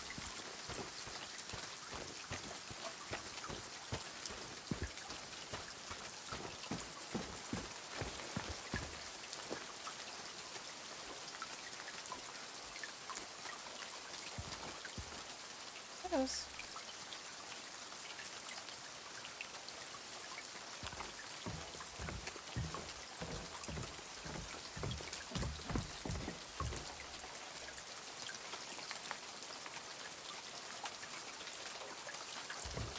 No visual change. Yeah. They're still interactable. Did I... Does that mean I picked wrong? Oh no.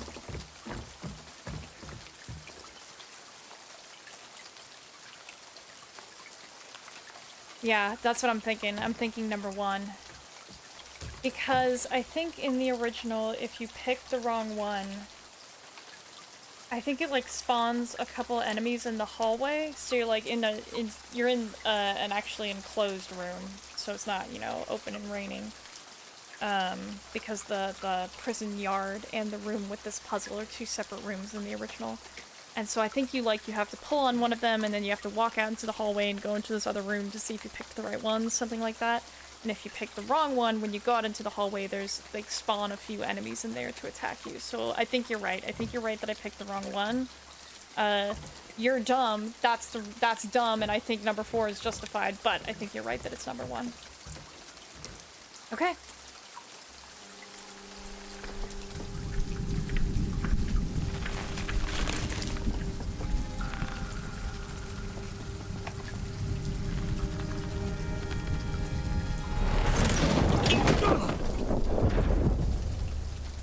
There you go, you're right.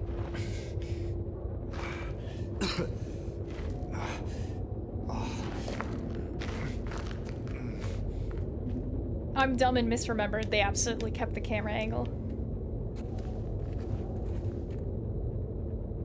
Now again, I don't remember them dropping him into a pit in the original game after pulling any of them, but... yeah. It's pretty sick, right?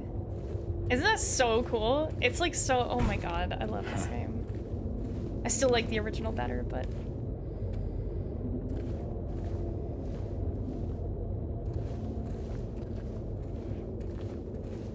where am I? Don't have a map. I would say, like, the, what's his name? Ben Yahtzee Croshaw, previously of Zero Punctuation fame, now of Fully Ramblematic fame. He made the point that, like, a lot of the things that make the remake good were taken directly from the originals. So can you say, like, you could say they did a good job of, you know, giving a lot of these things an HD makeover, but I don't know, it's kind of complicated. But then again, I guess Return to Silent Hill proves that you can start with, like, a lot of the same ingredients and end up with a worse dish at the end of the cooking, so... Yeah, what I really want, just a straight remaster of the original game that's available across all platforms. But I kind of feel like, that ship has sailed because they chose to do this. Which is, like, I don't want to sound ungrateful. This is really good, but like, something really special about the original. And when I say remaster, like, they need to keep the original voice acting and the original sound effects and just do what they can to clean them up without losing, you know, the core character. And just bring the graphics into the modern age and make it work across multiple platforms. The original game is really just like magic. Anyway, we're in a morgue now. This morgue is in the original game as well.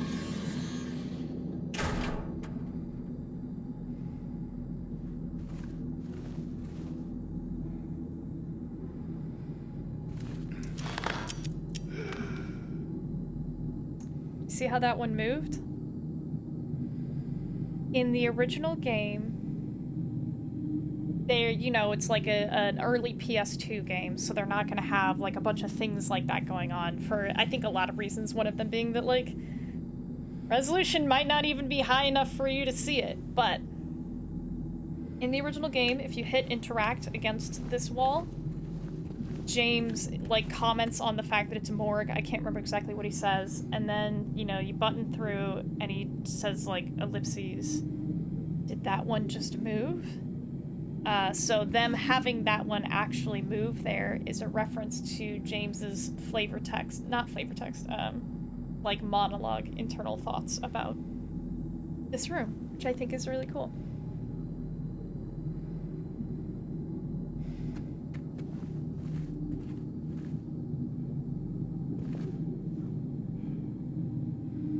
This is a morgue. Dead people, they don't move usually. They did that in some Pokemon games. What Pokemon games had anything like that?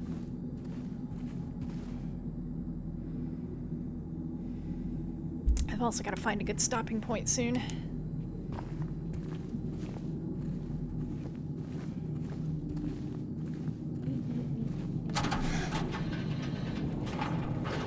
A hole. James's favorite. This room is also from the original game. You walk into a room, there's a dead body on a stretcher overlooking a pit. Happened in Lavender Town. Do you remember? Do you remember which games would have had that? I've really only played a little bit of Red and Blue, so I guess a little bit of Pearl as well. I was never much of a Pokemon person. Come on, James, it's your favorite.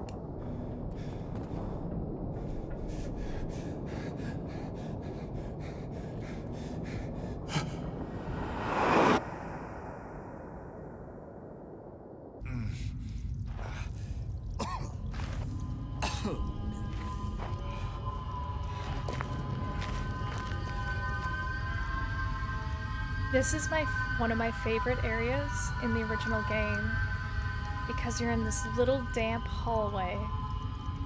You know, you jump down a pit, you end up here, and there's just like this weird metallic screaming. That does sound familiar. Whoa, was that a ghostly hand there? But it's just like,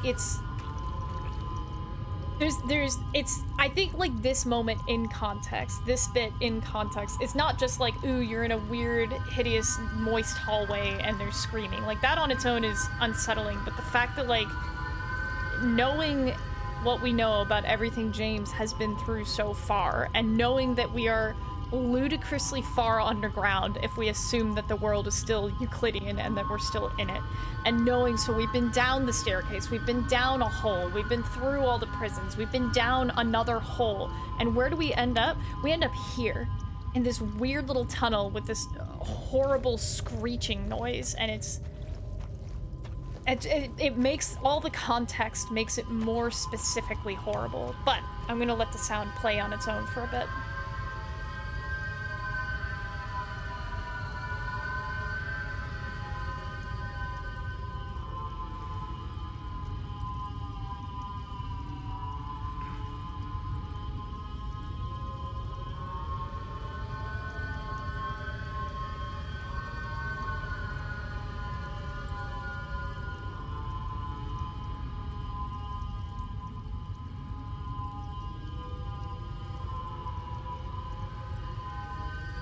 And this is straight from the original game. Like, this even sounds just like a lightly modified version of the original sound effect. And if they keep... I don't think they'll be able to keep this, but the other thing that really made this area for me is that, like, you would come up... Okay, I'm gonna try to explain this. So you would come up in the original game, you come up to these holes, you hit interact, and he might have, like, one thought, and then it'll say jump down, and you hit yes. And on this hole specifically, so it's like, I already love it because it's like weird, and there's this screaming, and it's horrible, and it's wet, and it's like it's stone, and but like, where are we? We're so far underground, and there's another hole. How is there another hole? And when I interact with the hole, James expresses doubt, like real doubt about continuing for, I think, like the first and only time in the game. Because he says, like, another hole, do I really have to jump down it? And it's just, like, James is just this big dumb idiot who's just been like, I don't know, my wife's dead, but she sent me a letter, so here I am. And this is the first time, like, after all this hell and all this weird, horrible shit, where he's like, do I have to? Like, do I really have to? And it's, oh, it gets me. It gets to me, that moment. So, yeah, for the first time, he's, like, truly just like, I don't know if I can keep doing this. Yeah, arsonist, I'm reading all your messages. Yeah. He's scared. He's truly afraid, doubtful, weak, unsure. The sound speaks this, too. Yeah, this is my favorite sequence in the entire game. And like, to be clear, there's a lot of really good sequences in this game.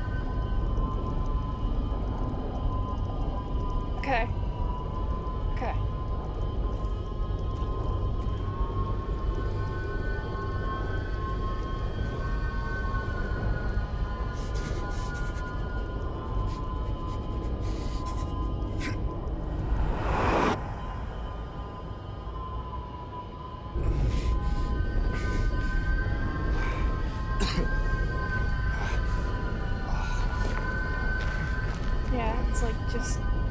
Much worse than the others.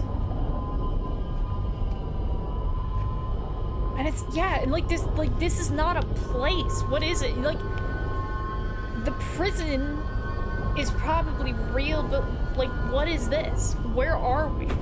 There wouldn't even be anything this far underground. Nobody would build a structure to have a hole and another hole, you know? Like, this is... Where could we possibly be? Trying to get me in there with that ammo. Yeah, just so insanely far underground.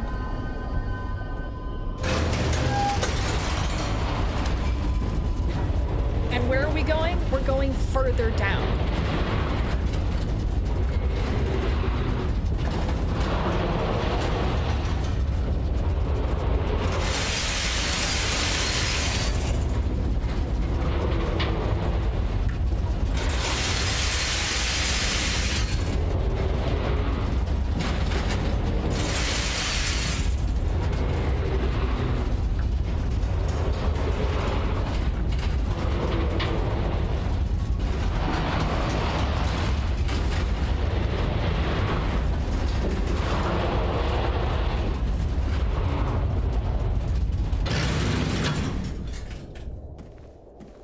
Curious, especially when it's a grate like this where you can see.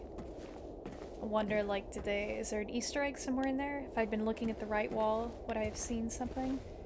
Hey, guess what? You were talking about liminal spaces. I mentioned the backrooms earlier. Massive backrooms vibes. And you gotta remember, the original game, that's like, what, 2000? 1999? Like, I think this is before the backrooms really even had a cultural foothold. Okay, let me save, and let me just give you a taste of what we got ahead of us. Because, like, it's... Oh my god, it gets... I love this game, guys. Just gonna give you a little taste, but then I have to call it for the night. It is total nonsense to have a room that tall in an underground space. You're 100% correct. Like, that's crazy. Nobody, like, where are we? Where is this? What? It looks like the back rooms. It looks like an old office, or it doesn't even make sense that this is what's here. Like, look at this. It's nonsense to fall down 2 holes that don't have a way back up. The dude's here for his wife. Even if he finds her here, how are they gonna get out? Like, this is crazy. It's legitimately insane. But like, what choice does he have? Where else is he gonna go? This is like, oh my god. Okay, okay. He can't go back. He can't go back. Yeah.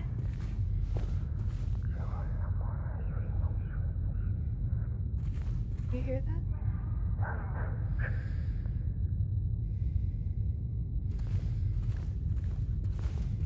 Whispering.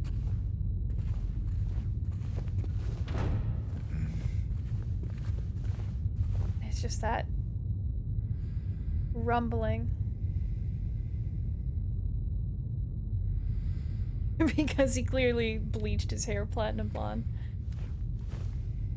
Okay, guys, I feel bad. We have so much emotional and narrative momentum right now. Okay, I'll go for a little bit longer because there's a safe spot right there. No. I can do this for a little bit longer.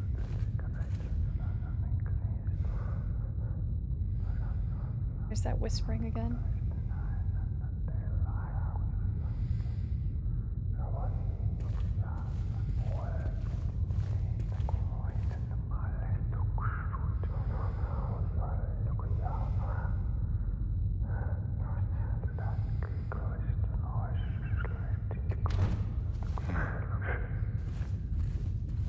And then the whispering stops. Yeah, we're in a prison, and now what are we in? You know, I guess it's up to fire code, but... Right, because it's prison, and then it's the one execution room with the electric chair. There's another execution room with the my god, what are they called? The nooses, for hanging people. Gallows. And then we pull the rope, we fall down, we end up in a morgue. We fall down a hole in the morgue, and we end up in that weird cave. We go down a hole in the cave, and we end up here. Is this actually hell? What an excellent question. I mean, the only direction we've consistently gone is down.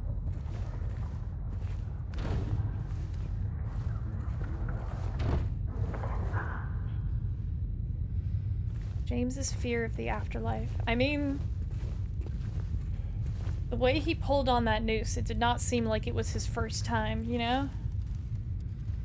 And let's not forget, every dead body in the game so far looks like James.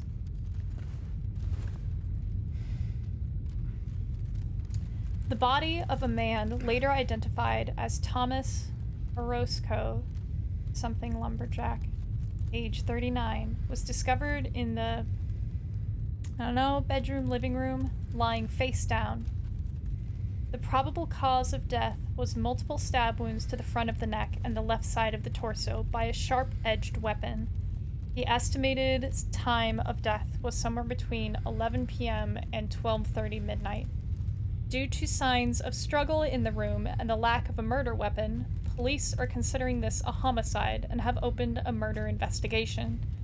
Furthermore, given the fact that the cash in the room was untouched and Mr. Orozco had a history of drunkenness and violence, the police suspect that the motive was not robbery, but rather... What is this? I should know this. Obsession? Okay. Let me look it up real quick. I used to know this. What was it? Thomas Orozco.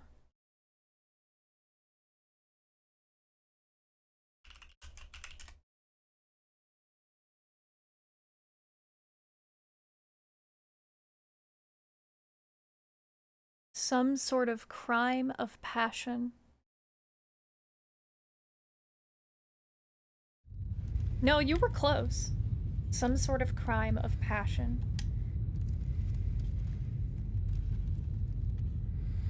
Angela's last name is Orozco.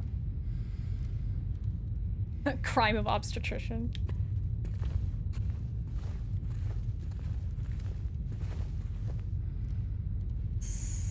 Daddy, please! No!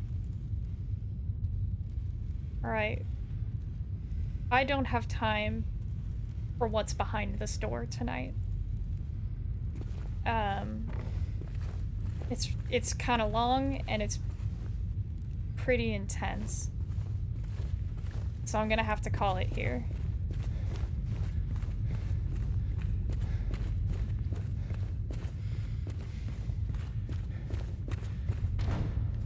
There's like... This is when a lot of the themes in the narrative really start to coalesce around some important stuff.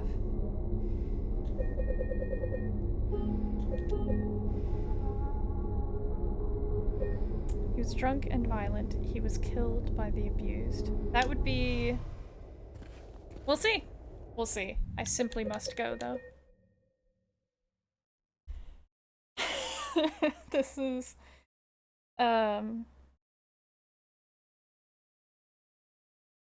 Yeah, there's some pretty intense stuff ahead of us.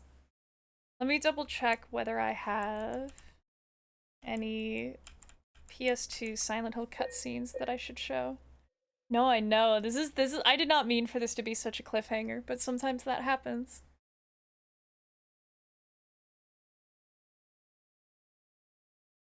Nope, no new cutscenes to show. Yep, so that's gonna be it. No, this game is really good. There's a reason this is... Like, I want to continue the horror stream. There's a few other games I'd like to play. Like, in particular, for sure, Kitty Horror Show's Anatomy. That would be like a one night, just shotgun that one. I think I might... I've been considering, like, ooh, do I want to try to do Half-Life Alyx? Does that count as horror? I'd have to figure out the VR streaming setup.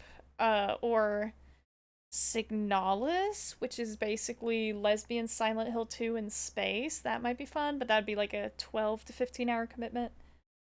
I think Signalis would be an interesting one. I think I'd want to do Anatomy between them, just to, like, get that one even more out into the world, but... Yeah, this game is really, really good. This game is, the original one especially, is one of my all-time favorite games ever. Alright, so with that, let me do a quick schedule check if I can. Because I've got... Ooh, that's in the way. Yeah, it was fun. It was good to... It's always nice to have an active audience. That's always fun. So I've got TF Tuesday on February 24th. The next horror stream will be March 10th, assuming nothing comes up on my end. So, you should be hyped. This is... Oh, it only gets more intense from here. We are also... Goddamn, we are... This is the... There are 4 major sections of the game. It's the, apartment buildings, hospital, the prison, which we're kind of technically still in, and then there's one more major chapter after this, and then the final boss. So we are over halfway at this point. I hope to see you guys next time. Today was really fun.